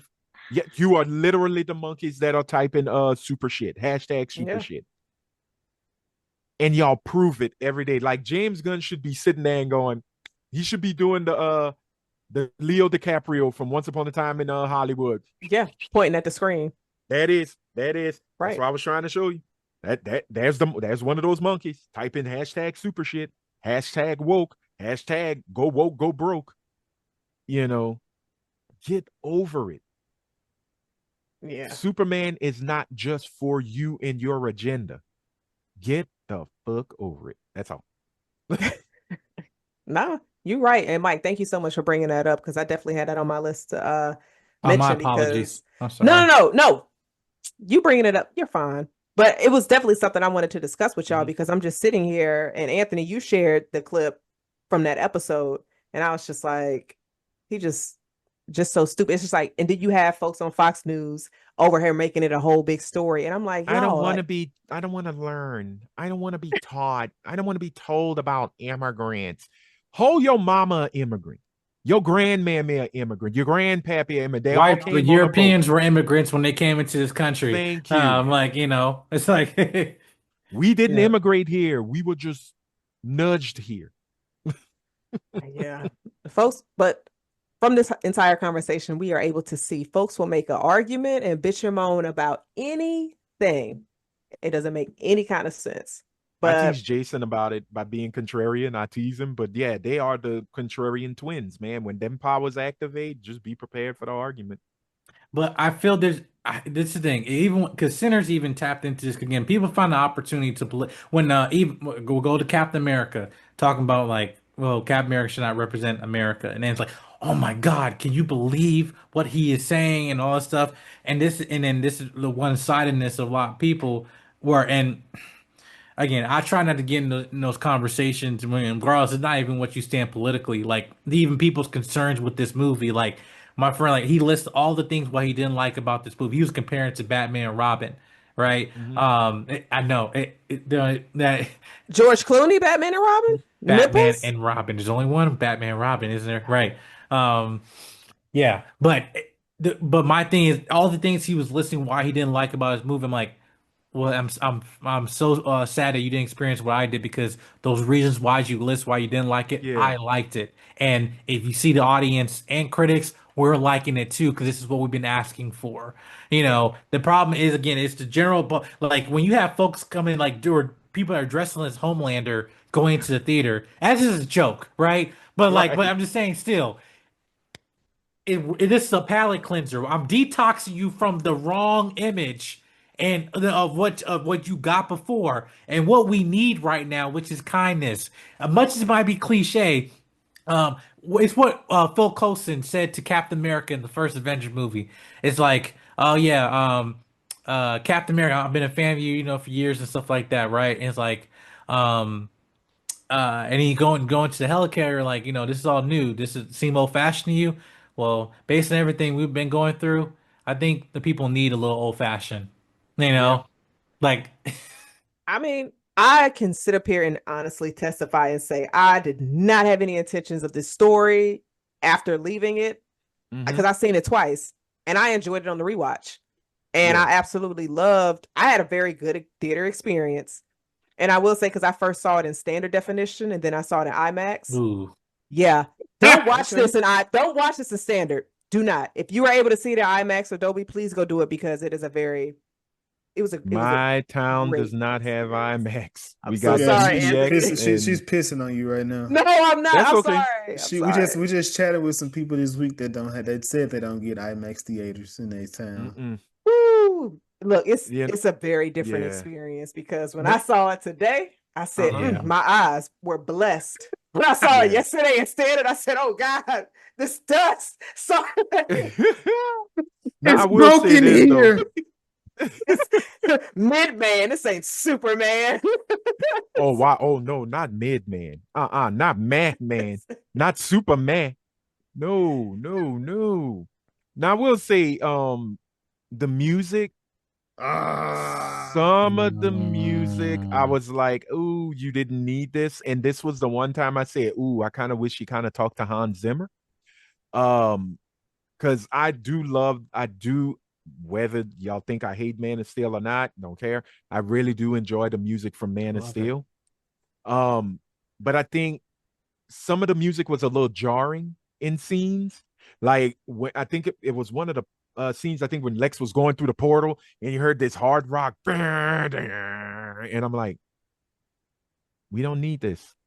We really they don't need it. you know at the But it's okay. end, at the end they played the Superman music. Then they Uh-huh. played that song again whenever Lex started talking. So whenever they come Yeah. in, that music begins It's like his to theme cue song. up. Yeah, like Right. it cues up. I was like, okay, it's Like you know him like the what Right. was it the Hammer Beer was when that it was in the first like 5 or 10 minutes of the movie when he came in after the fight and then just like you know doom Yeah. doom doom doom like you know it's like the darn like it's a guitar but yeah the Justice League Limited theme had a guitar too True. but True. anyway but to your point I even said in my other review and some people are like, oh my that's not nitpicking no people don't like the fact that you're taking the John Williams theme and just making a new version out of it. Like it's not saying Hmm. that it's not being nitpicked. Like I would like to have a new thing. But that being said, the new Spider-Man did it too. The current Homecoming that they revamped the original Spider-Man.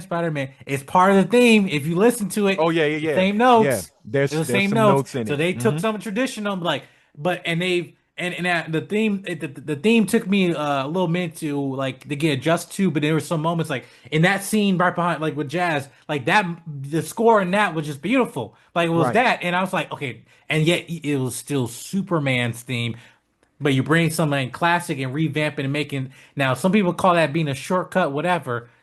It's whatever. But I mean, we're gonna have to get back to our roots here. Superman Returns did it. I like, you know, they made some adjustments to the original theme too. But again, Han, I want us to get away from having the Nolan Hans Zimmer era, Yeah. whatever, because that was at its time. And when we try to continue that mess, we're trying to linger on something that has passed already. Hans Zimmer is a great, composer and everything. Go do the Odyssey, do all of that, do that, the Oppenheimers and everything. They'll stay with Nolan. Oh, by the way, check out the Odyssey. Go to see the movie again. Watch the trailer A for it. year from now. I know. I don't care. Like, why am I seeing this in every showing? Everything is a year from now. Yeah, No, yeah. not everything. Weapons isn't a year from now. Mortal Kombat isn't a year from Ooh. now. There's a lot of Toxic things Avenger coming comes out Oh, next let me month. tell you. Show me those trailers. That Why more are you combat showing footage they me? showed us, bro. Man. I don't care about anything that's coming out from a year from now. I don't know where I'm gonna be. Give me something that's like a couple of months away. Every Oh, time I see it, I'm Yeah, like, Fantastic Four. Anyway. Hey, I am excited. I'm excited too. But listen, I have people walking out of theaters. Fantastic Right. Four. They're thinking like, listen, if this movie pops off the way it is, that this movie coming out 2 weeks after, they think that they might get, crushed in the box office because if this gets to I'm not speaking hyperbole here, but let's say this Mhm. is a family, film, like it's hitting the four quadrant of audiences for movies. Like for example, there's only two comic book characters in movies that are box office draws that hit four quadrants: men, women, children, adults, everybody, and families. Spider-Man and Batman. Right? There's only Mhm. two properties. Yes, yes. Batman. Batman's dark. Men No, want to but be men want to be him. Women want to be with him. He and target children kids, targets. love the toys, love the gadgets. Yes, But And no, he be beating people up on the street. It's people like love Batman. He beat up Yeah. bad Batman, people. it He ain't is beating up money. yeah. the jokes have they're jokes. The jokes aren't real. He don't just be beating up regular goddamn people. It be people that really be doing shit. Well, but listen. also look, at the end of the day, what Michael's saying is true. Even in toys, the two top selling superheroes are Batman and Spider-Man. Spider-Man toys. And then Spider-Man toys third sell coming is crazy. X-Men toys. Yeah. Third. Like, Superman, come I think on. is Mutants are 5 cool. or 6. Yeah. But with Spider-Man, it's the whole I'm spinning webs. You're making a mess. Yeah. With Batman, I have the gadgets. I got my bat shark repellent spray, whatever And the then hell he fourth got in is his utility Hulk. bag. With the. Hey man, Yeah. if I get to punch a motherfucker with big green hands, hey, Hulk smash all day. You Yeah. gonna get these licks. So much violence. So, question, I will say, going into negatives, did you guys felt that some of the comedy, because a lot of people felt, well, like they're like, oh, it was good but wasn't great, and then things was saying this seemed too jokey. I'm like, that's the James Gunn isms for. Yes. I'm at. Yeah. James Gunn, sense of humor, comedic element, all of it. I enjoy it though. I had a good time with it. And it's just like when him and Lois were doing the whole interview and he's trying to find the button on the recorder. Even people in my theater laughed at that. He was like, where's the button? And she's like, I got it. So it was just like, it didn't seem like it was forced. Mm-hmm. It had its moments where I was just like, okay, that was pretty funny. Yeah. So like some people were comparing Crypto to the goats to Love and Thunder from Thor. No. Like, can you understand? Like, come on, y'all. It's ridiculous when people yeah, it's because the Crypto was a running joke. I'm like, no, it's a character, and then what we get at the end, it makes so much sense. Like, come on, it makes it even more. Which end? You mean the ultimate end? No, the second, because that brought me to tears. But that was whole. Yeah, that was. I'm talking about that why brought did, me why, to why tears. did it? Because everybody seems to really laugh at that moment. I was just like, wait, with him Kara? and Crypto on the news, or him and Kara on the moon, or him and Kara? Oh, I was talking about what I thought you were talking about. I was talking about him and Crypto on the moon. On the moon. No, but I was talking about Kara. Like, okay. I thought Kara being his owner, and it's saying like, oh, well, look who his owner is, and how she's doing that. Because again, going back to the women comment, like people didn't like, wait, she's drunk. She looked like a sorority girl, like coming out. Like I was like, what? And I'm like, if you have not read Superman Woman tomorrow, please do before next year because the movie coming out. It's because like she it makes sense why she's the angry one, because like she's drunk doing all that stuff because she's suppressing trauma. Yeah, she's an alcoholic, whatever you want to call it, young, but like she's suppressing the trauma that she watched Krypton gets destroyed. She's older than Superman, whatever. So it's Right like, at that and moment. she's Yeah. more, that makes sense for her being the angry one. But I just felt like So, that also the owner of being with crypto, like her being a stray and her being a stray of her own planet. It's a lot of themes there that makes sense why they just like, oh yeah, they're not the tame version. Like, no. Right. And there's people like that in life too, just because of what they experience. It's like, yeah. I love the fact that she said, "Thanks, bitch," and Yeah. left Thanks with for her looking for dogs. him, bitch. later, bitch. Yo, Like, I said, yes. somebody You got calling that cold. Superman a bitch is hilarious. Later, bitch. For me, I love number 4 because number 4 is like, I Or like the other Gary. names. Say And whatever. yeah, but when he called, they said, Uh-huh. well, four is a name. He's Or like, prefer yeah, but Gary. like I prefer Gary. But And I thought it but was you just saw what Funkadelic happened or though. something. It said, You know. "So is Gary." So is Yeah, because he was like, Gary. he So is was like, Gary. bitch, stop doing that. Call me something real. Like, But didn't he call him Gary? He acknowledged him as he Gary. did. Yeah, Yeah, he he did. did. I didn't catch it the And first time, but the second time I did and catch it. that right there went, you see, Superman respects even non-autonomous beings, or just robots. But for This is a me, Superman that has a devotion to preserving life, even yes. squirrels. He Oh he God, when he saved the recycles. squirrel, He I saved the laughed squirrel, my ass. and he was trying to save the little kaiju thing too. Like he didn't Yeah. Like, want do to we kill have to it. kill it? We could do like We could euthanize it, whatever. I don't I know. could And put then him on a zoo planet or and something. Mr. Terrific, like, come Did you on, see his man. side eye? His Like, side Yeah. eye was crazy when like, Clark was bro. like, "Can we just save it? We just, take it to a some type of zoo." I said, Come on, "Man," man. Like, come "Get that on. shit Like, out of here." come on, man. In his heart of hearts, he just wants to go, Nick. Right, nigga, please. If that was Black Are you for Lightning, it's real? like, hey, come Oh on, yeah, can we like? If that was Black, he done went off. But like I said, for me, the final end credit scene brought a tear to my eye because it captured that all-star Superman splash page of Superman and Krypto sitting on the moon looking at the Earth. And the Earth is smaller, but what I love is that how they broke it down on a New Rock Stars. They said, yeah. If you're on the moon, the Earth is not going to be that big when you look at it. But they wanted to show how big this whole thing is to Superman. Even though Superman is the most powerful, the most strongest, they wanted to say, this is a big responsibility that you are taking on. You are protecting a world. But it was the fact that Krypto was hugging him. I teared. I said, that's it. All right, let's go. Superman 2, 2028. I'll be 51. Fine. I'll go. and there was no dialogue. Like, again, now None. people equate that to the shawarma scene in the Avengers, Yes. but think about this. This had more impact because, again, it was the cherry on top Yeah. of this entire film, because even our end credit scenes, it doesn't have to lead into anything. Nope. Like, it doesn't have to lead, but again, it wraps up again to the heart of this movie, again, about the humanity. And it's like, now usually you have Superman movies where like there are moments where he'd be in space and do the moment where the cape is flowing and whatever, all that. Mm-hmm. No, he didn't have that. He's like, no, I'm seeing the moon just chilling and I'm with my dog.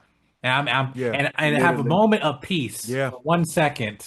Yep. Just in vacuum of space, I have super hearing, so I can hear everything. But I'm in space, just like I'm with my dog, watching, life, man. Like, come It's a on. boy and his dog. And you got that twice. You got that with that end credit, that final end credit. And when Soups wakes up in his bed in Yes. Smallville, and he's just like, oh, I feel the warmth of the sun. And oh, hey, His like tail Krypto. waggling at the That was Oh a end. my wholesome goodness. scene. That was such a pretty scene, man. I just sat there and went, a boy and his dog. Mhm. Even though it's not his dog.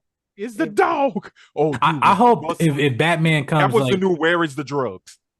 yes, Where are the yes. drugs? Yeah. I was like, okay, he's in his Batman mode. He understands the assignment. But I love Lex. He was such an asshole. Because he's like, I don't know what you're talking about. Dog wearing a red cape. What did you say? Yes. He said, "Did Did you Ugly hear dog. him? I was like, none of us heard him, Clark. None of us heard him, chat. What a You know, captions. none of What's us the heard 'em. captions. What'd Yeah, you I say, hope we Jay? get Ace though. I hope we get Ace, Batman's dog. Oh, if we get that Mm. Doberman Batman picture, Beyond. He has a dog, Ace. know But that we dog would that have to probably get a bit a couple of Negroes. No we more, would have to get an no older more Bruce. animals. No, more you don't. No, animals. no. Bruce has a dog. No, they have a dog, Ace. Like Yeah. that was just in the story Batman Beyond, but like he had a dog, in his present day. Wasn't he normally with Damon? Damien? Yes, Yeah, they put him Okay. with Damien, but yeah, Ace has been in the comics for a while now. yes. And Ace is kind of you know what I like about how they write Ace sometimes? Ace he don't give a shit about Bruce. He's Yeah. obedient to Bruce, but something happened in the Batcave. Ace is like, "Hey dog, you got that? I'm good. If they touch me, oh, it's consequences and repercussions. But you all right. You Batman, bitch. Go fight. You good. We gonna chill. Crypto's like, Yeah, Crypto was you for the touch shits, Kal-El, with the shits. we gone. Exactly. Which Lex learned. And I kind of feel like even though we know there is more to the DCU that's coming, this felt like a self-contained movie. Yeah. In my opinion, it felt very self-contained. Even when they said, get his ball ass to Bel Rev, I bust out laughing. And I went, okay, we might see Nicholas Holt in Peacemaker or something. I doubt it, depending on his schedule. But it really felt like this was a good self-contained movie where you don't need to even go any further than that. It don't have to explore more of the universe, but we know we're going to get it. We got to. Like, I definitely need more. And I love the tone of this because even though you had comedic elements and scenes in it, you had moments where there were stakes. Yeah. When Lex shot dude in the head, my theater was shook because nobody believed that even happened. And then you got Lex sitting here like, oh, I didn't think it was going to end that quickly. All right, well, we'll go ahead and get some more people that you love. And you see Superman crying and you got like that entire scene with him even being locked up to where you had the Element individual with the Metamorpho. Metamorpho. Good old Rex Mason. Like, I'm just sitting there like, he started crying. And I was just like, what got me though, Jazz, was Superman was crying, and then you see Rex like he killed him. Like he didn't get it. Like, whoa, what? Maybe I shouldn't. And then what I will say about this Superman film, it really did hit the beats of the Richard Donner film in some parts, especially like with Miss Tessmacher when Lex said, hey, your mama gonna die. It is what it is, because Luthertown or whatever it was, and then you had Otisburg, which shout out to Otis being Otis. A black man. Listen, Otis, bro. Listen, it did not take me to the third act. I was like, when he said, Otis, let's go, and it wasn't like when the city was splitting or whatever, and it was like Otis, and it took me 2 seconds. It was like a register, like, oh man, that nigga's Otis, like from the Richard Donner, like it's like oh.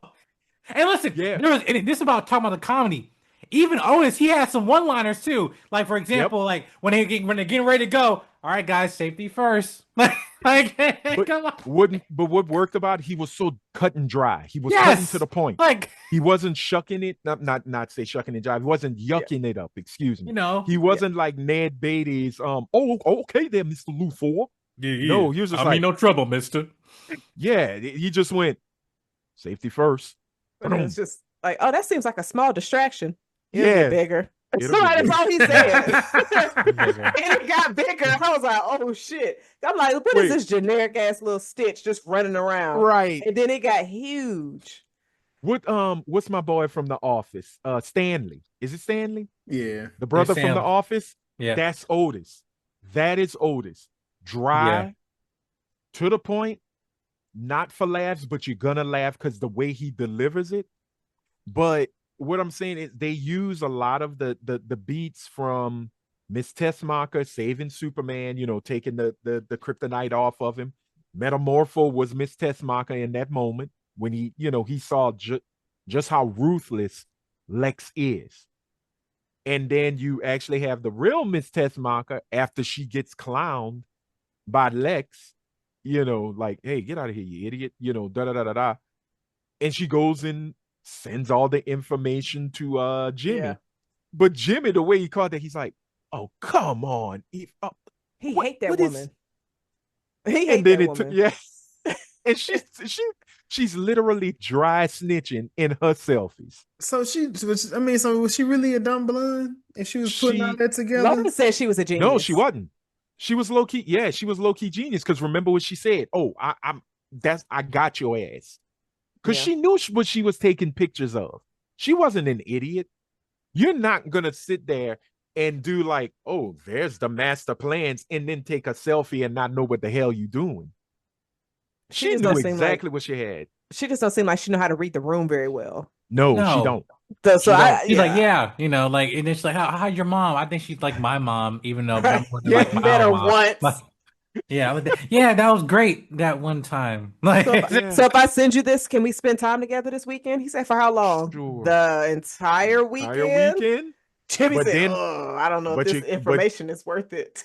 But she flipped the script on him because she's like, now we can be together forever. I was like, and Jimmy just went. I actually said it in the theater a little too loud. I said, man, Jimmy, just get the ass, buddy. Come on. She throwing it at you. Just get the draws. You're going to be fine. He probably already got it, though, Anthony. She wants marriage. She wants to be with him the rest of his life. Yeah. I thought Perry White was just there. He was all right. He didn't, like, you know. But now, you have to understand, there was Superman movie references. Like, in the original Richard Donner, Jimmy kept calling him Chief. Like, yes, Chief. Stop calling me Chief. And then this movie, he got doing that, and he's like, no. Yeah, you call me Perry, because, you're in your stripes, kid. Right, and that's the part I liked. Because he gave it was like a rite of passage for Jimmy. Right. Because calling him Chief means I am your superior. Yeah. You ain't here yet. And when he said, stop now, just call me Perry. And I was like, you did it. Way to go. Good job, Jimmy Olsen. Hopefully you don't get shot in the eye in the next movie. Yes, I'm going Injustice. First half of that movie was good.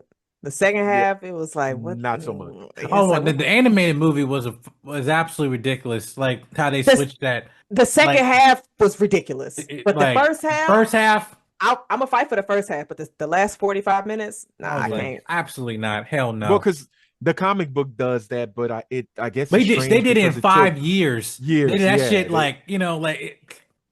they did it in an hour and 30 minutes. But no, they so stupid.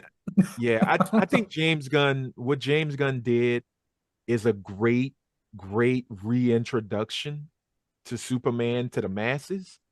My only question, and I don't know, I hope this is not on your list. I'm hoping I'm coming in with the hit here, swinging for the fences. Is the DC cinematic universe in effect? Is it back? Has it, because we always talk about Marvel's back, baby, and then we go see the movie and we're like, okay, they're back. But is this the beginning of a 10-year run of DC movies that are just gonna hit the ball out of the park? Would this be the James beginning? Gunn at the hint. Or would it not be Blue Beetle? Hell no, absolutely it's not Blue Beetle. I rebuke. Even though he's making it canon, James Gunn did not have any say in Blue Beetle. That was in the but the character now we know he will be coming back. He's keeping the character. Right. Yeah, he will be coming back. But the first, he said the first movie in this chapter, Gods and Monsters, the first thing, even though Creature Commandos came out in January, whatever, all that stuff, the first one is Superman, right? Yeah. But to answer your question, we are back.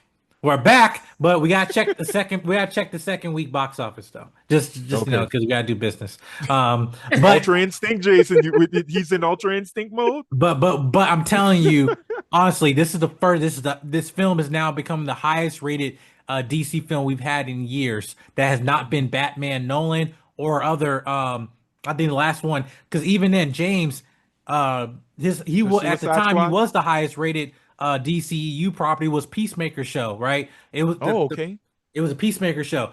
I think second that was Wonder Woman, the first one, right? Which was a good movie. I don't care what anybody says. It was. Um, and yeah, now really it. Again, this is what 80 was it 82, 85% on for Okay. critic score, and then right now you're at a 90, 92 or 94 audience. Like Yeah. that's the highest we've gotten in years for a DC film. There's not no, oh, critics get it. Like, no, audience are enjoying it more than critics are. But yeah, you have people that are like, oh, I give it a 7 out of 10. That is perfectly fine. Because there's the thing.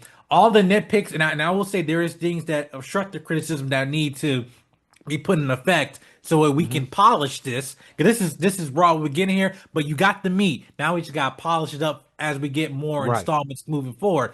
But that as you grow as a filmmaker with this property, not just I'm not talking about James Gunn as a filmmaker because he already proven that, but like as you bring in other entities, like again, it was Jon Favreau. He directed the first Iron Man. Then he directed Iron Man 2. Didn't go very well. Then he had, we had Incredible Hulk. But we still kept going until Yeah. we got the Avengers. And then with the Wall Street Journal, they announced that, yeah, they are development of a Justice League film, even though they're still planning out with the films they've already announced. They're focusing, again, over quality, not just quantity. We're not Right. starting anything. There's not no camera, no action until we have a script. And then even if I have a script, I'm like, I'm not confident. We go back to the writing boards. I know we announced stuff about the Authority, but we're pushing this stuff first because we got finished script here, done, and let's move forward.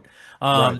And that's what I love to hear. But he's saying that we're gonna have working on at least 2 live action films per year, or one live action show and one animated show.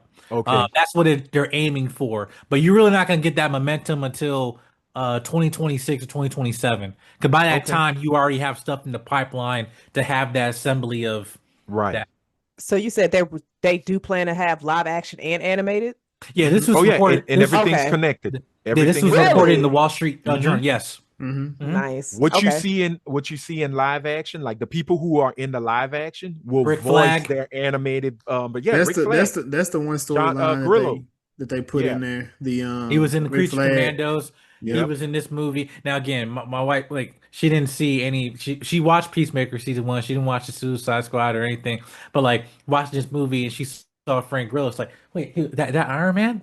And I was like, Okay. because no, it's not. It's a different universe. 'Cause And he- it's like, who is Yeah. that? Like, and she don't watch cartoons. I'm like, well, you watch the cartoons, you would have known. It's like, They was but pulling, yeah, they was pulling on their little thread a little bit in this Yeah. movie. If you don't know, you don't know. But if you know, you Yeah. know, type situation. So him and Well- him and the Peacemaker gonna have a good conversation. Oh, yeah. Hopefully it's in season 2 of Well, I Peacemaker. hope so. Yeah, I think it's he August, signed on next for- month. Yeah, yeah, he's in season Mhm. 2. Now, here's my last thing. It might have only been me. Did anybody, when they saw the Hall of Justice, go, meanwhile, at the Hall of Justice? Then it's just me. Okay, my bad. I'm old. no, I because am like, old. no, literally, like, my wife was like, "What the hell is this?" Like, and the I'm Hall sitting of here like, All of just and we went to the premiere because I showed it to her first time yesterday. But we went to the premiere. Everybody was like, "Yeah." Like I was literally waiting for Ted Knight's voice to go, meanwhile, at the Hall of Justice.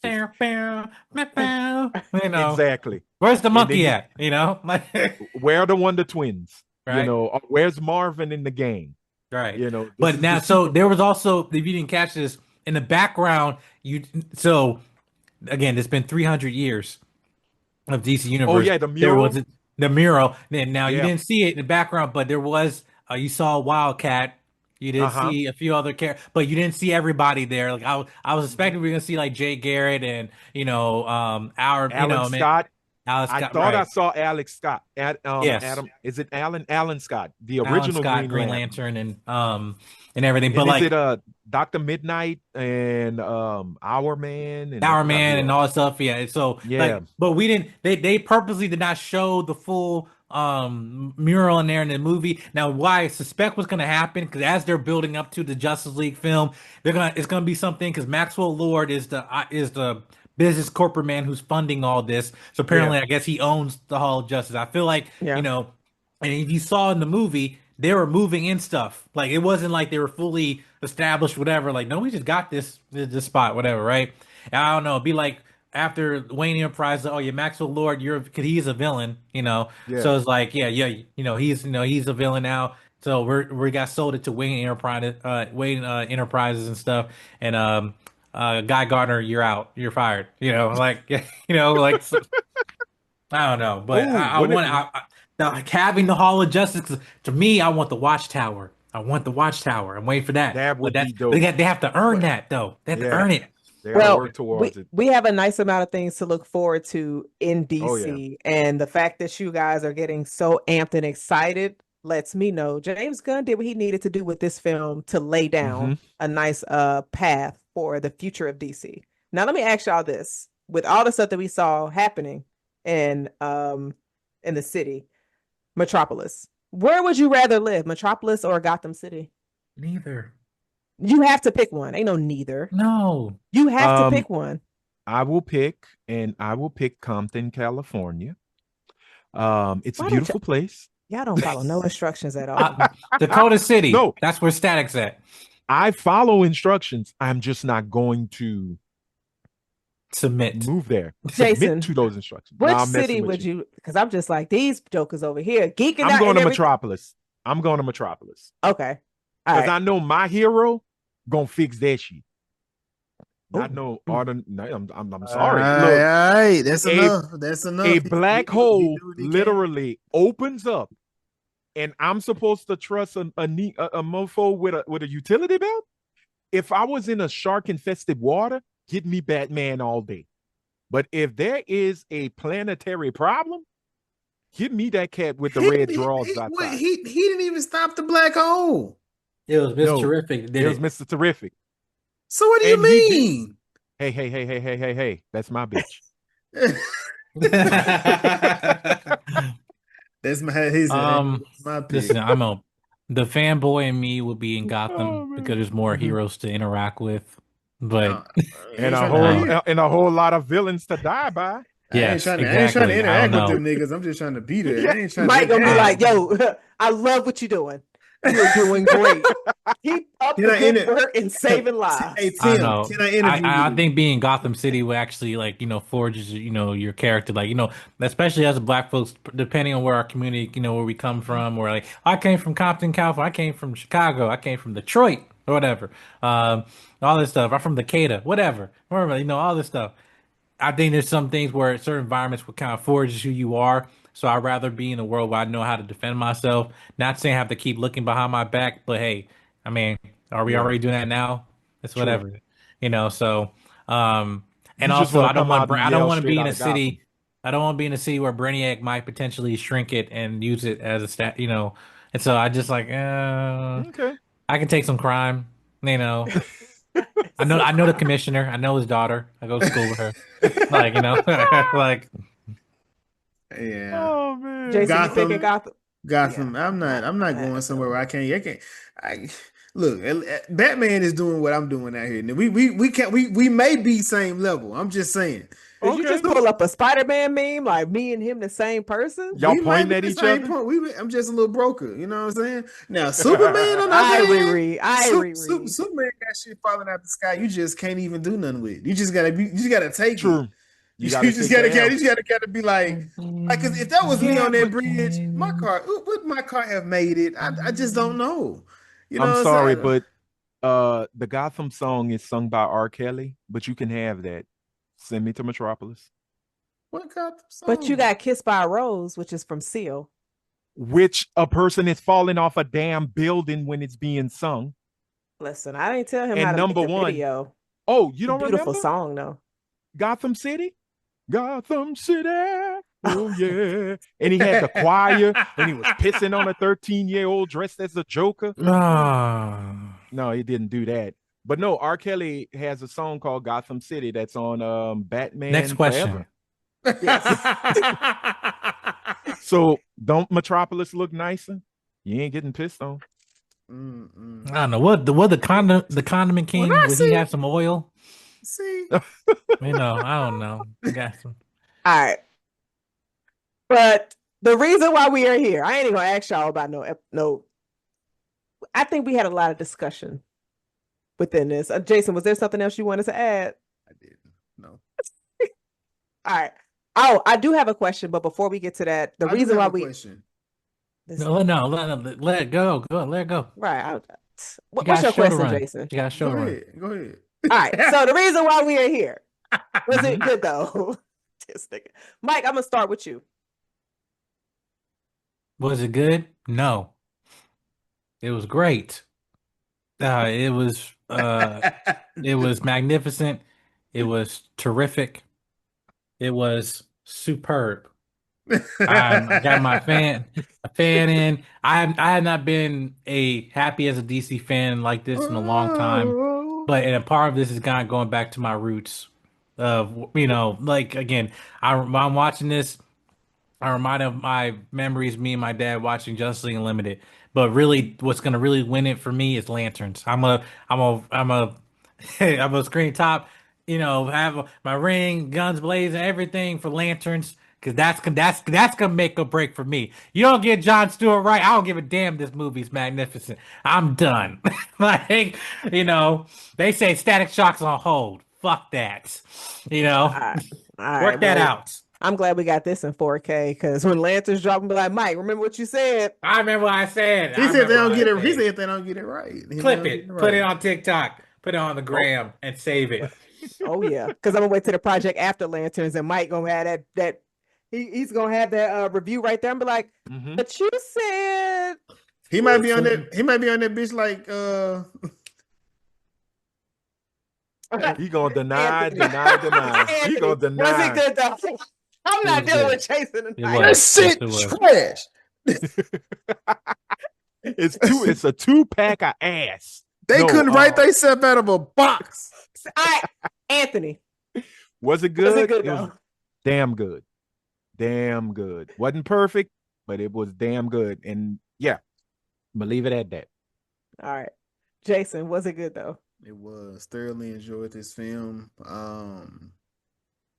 What is it? Oh, the things that have turned me around about Superman was the Superman and Lois TV show, but also my adventures with Superman. Those things, as well as not the car, but the Supergirl show. Those things were three things that have turned me around on Superman. Just seeing him in Okay. a different light, I guess. Mhm. I know for a lot of people, Christopher Reeves is who Superman is for them. So I am interested in seeing who I guess my only last question was what is y'all number 1 and 2 Superman? Live action film. Live action. Live action. Correct. Corn Yeah. Sweat. Well, oh me. Who's going first? I'm sorry. Go ahead. You already got your answers ready, sir. Reeves and Corn Sweat. And Corn Sweat is how you pronounce his last name? Corn Corn sweet, sweat. Corn- like pops. Corn Oh. sweat. Corn Sweat. Yeah. Yeah. I think they played or they embody Clark and Kal-El beautifully. So those are my two.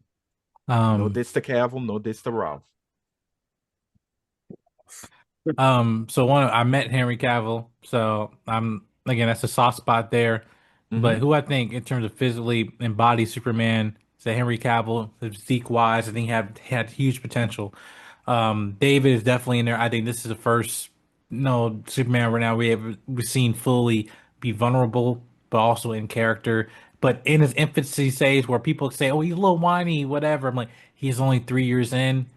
And if you see like the that certain type of Superman, that the stoic is because he experienced a lot of situations, whatever. This Superman is heading down that direction. But I see the root and foundation of who this character is. But also Tyler Hoechlin from Superman and Lois. Listen, Yeah. Superman that is a father, a husband, and a lot of people, some people, I don't want to see Superman as a dad, whatever. I was like, no, no, no. You This want to see it. show, the way it cover arcs are just about family, but the fact that listen, look at the metaphor. You might see your father as Superman, whatever, on a metaphor, just seeing, for some people, again, might have that, may not, but I'm just saying in terms of someone in that figure you look up to, but you're seeing your partner or your husband as a Superman, boss your wife as Lois Lane. and then going through family, raising kids, those dynamics there, but I'm still a hero. I feel that that show dived into another version of those characters that had been here for over 80 years, and it was almost a breath of fresh air to see him in a new lens like that. But yeah, but I think three just for three for me. But also Christopher Reeves, David Henry, and I'll say Reeves. You know, Okay. not in the chair, but you know. Well, I was about to say something Wow. wild, but I'm gonna leave it alone because Anthony has been saying wild shit all evening. Jason, who are I you? have? Yeah. Oh, my bad. That ice Oops. one was the start of Oh, it. oh, But bleep it. it's in there. Jason's Just not say removing T. that. But Jason, who are your two Supermans? Nobody, goddamn it. Why Oh, why you gotta frame it like that? Oh, wow. See, I'm not. It's you don't worry about me. Yeah, these niggas. Not me. You don't worry about me. um, yeah, I'm the Superman. What you mean? No. you didn't have an answer to your own David, question. I've been thinking on it. Oh, I've okay. been thinking You want on me to it. go? David, for sure. David's up there. I didn't really. I mean, Christopher Reeves. I guess he got the look of what you think a Superman should look like, Mhm. but it's not. Um, but I guess Tyler would be in there as Yeah. well. I enjoyed Tyler. That one episode where the guy, pulls up on him and try to show everybody he's Superman. That moment compared to what the fuck Superman did when his dad was fit to get taken by a tornado, it's just it's just wild just to see that, because Superman, like, you know what, I get it, but I'm just, I gotta put it out there at this point. So Yeah. that was just dope to see him do that, for the safety of everybody in that room, for the most part. And every time I see that it's like, the hair stand up. You get the chills just seeing that moment of him doing that. Okay. You Uh, last. I'm gonna say Henry and David. And I don't have a Okay. reason because I just saw them this week. And I don't have a history with any of these niggas. So I mean, like Christopher Reeves, I know him. Like he was cool too. So if I had to choose three, he'd be my third. Yeah. But was it Yeah. good though? Yes. Yes, it Mhm. was. This But nigga, she asked, was Henry Cavill 100% white? I did. And it was some research. And I get what kind of research? He And it's should crazy. We've only had 4 actors who've played Superman, in modern day film, in modern day cinema, in the movies.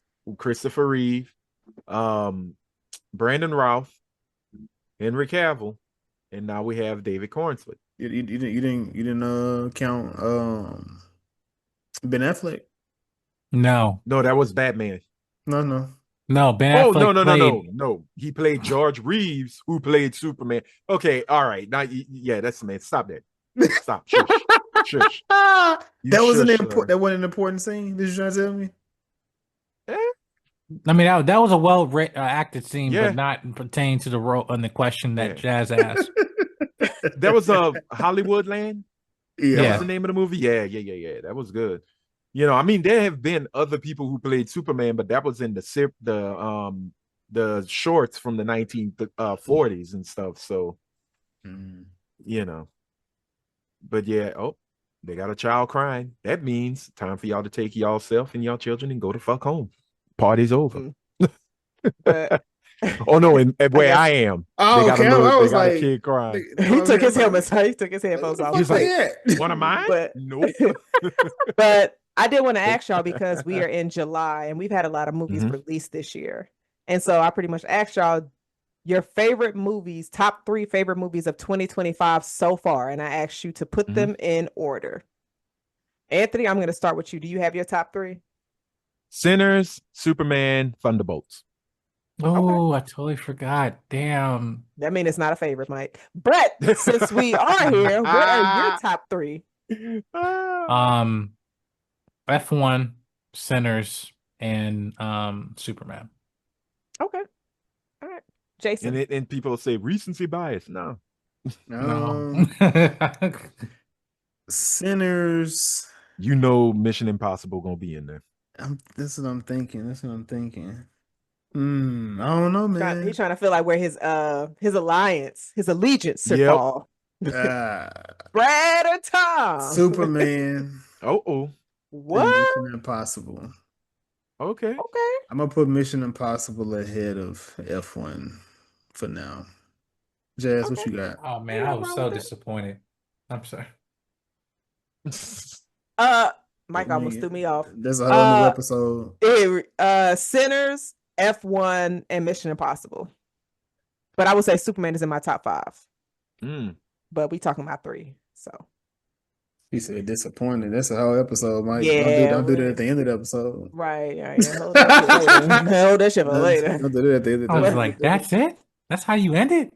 Wait, for which movie? Mission Impossible.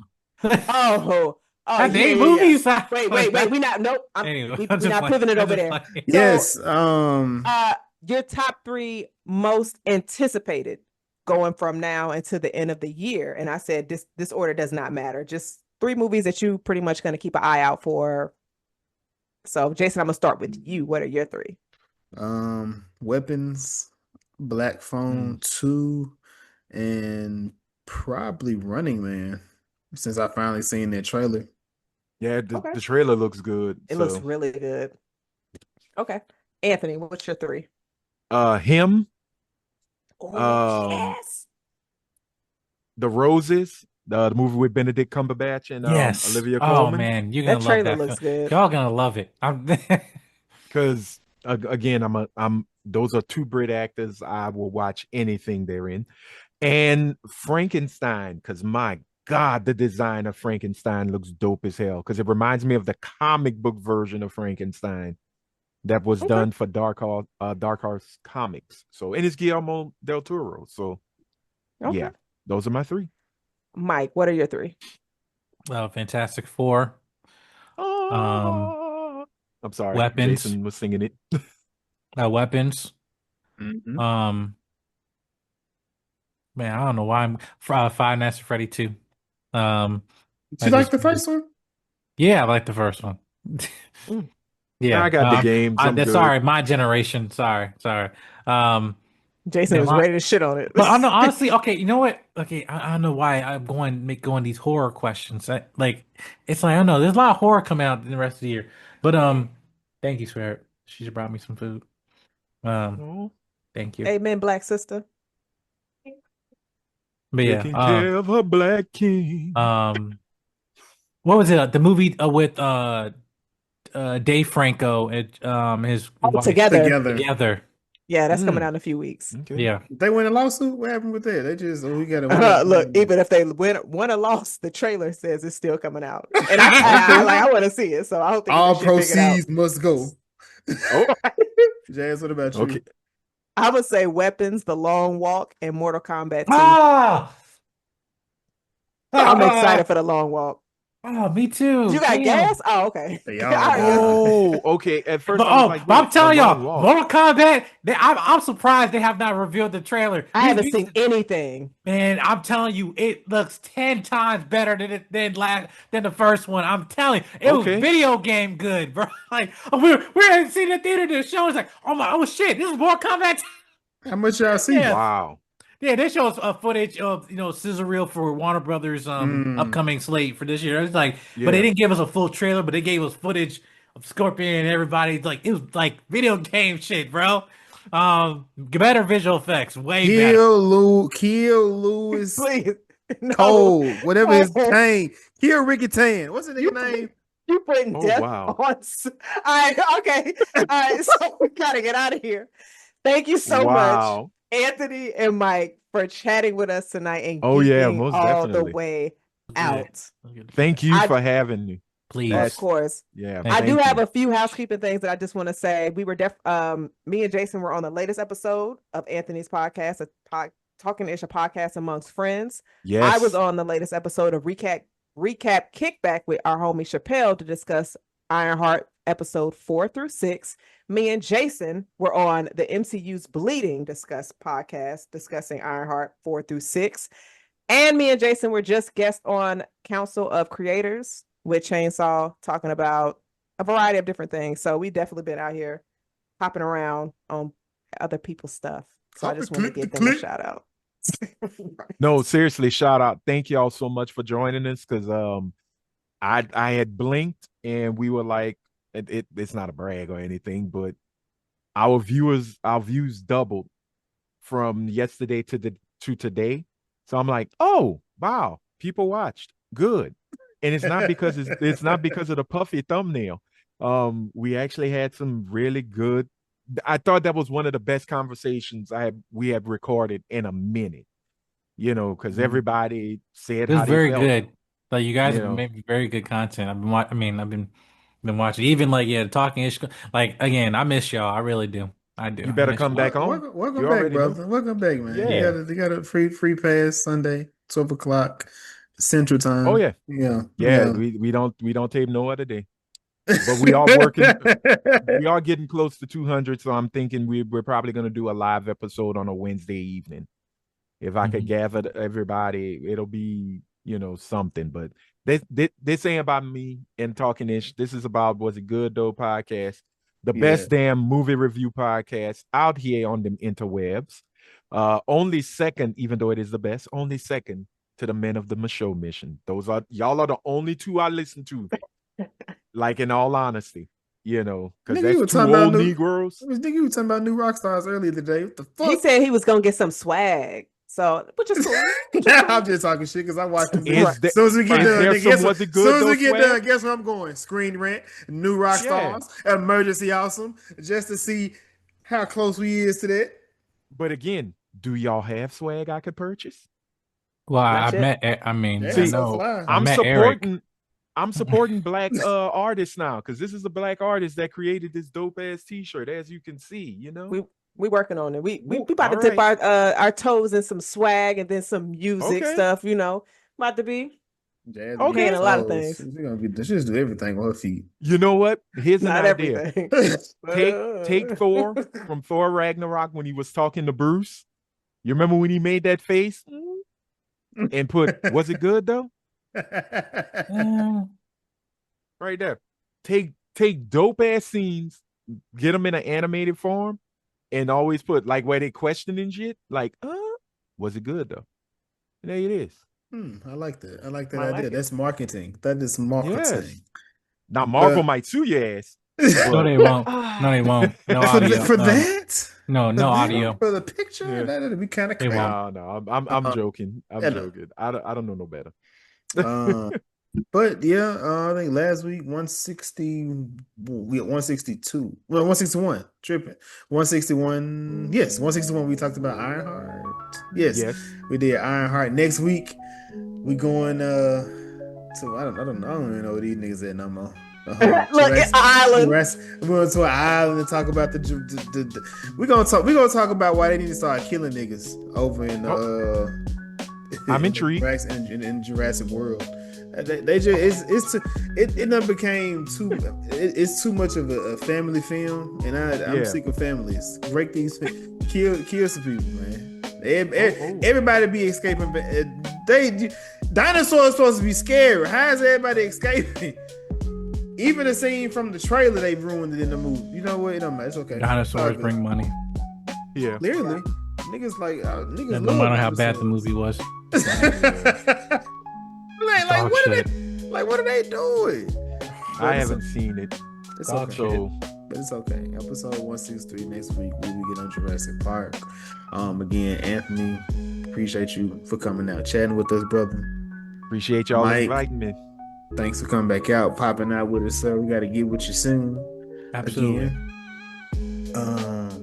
But yeah, man, this is the Was It Good Though podcast about movies and TV shows. I am one of your hosts. I am Jason. I am Jazz. And until next time. Cheers. Deuces.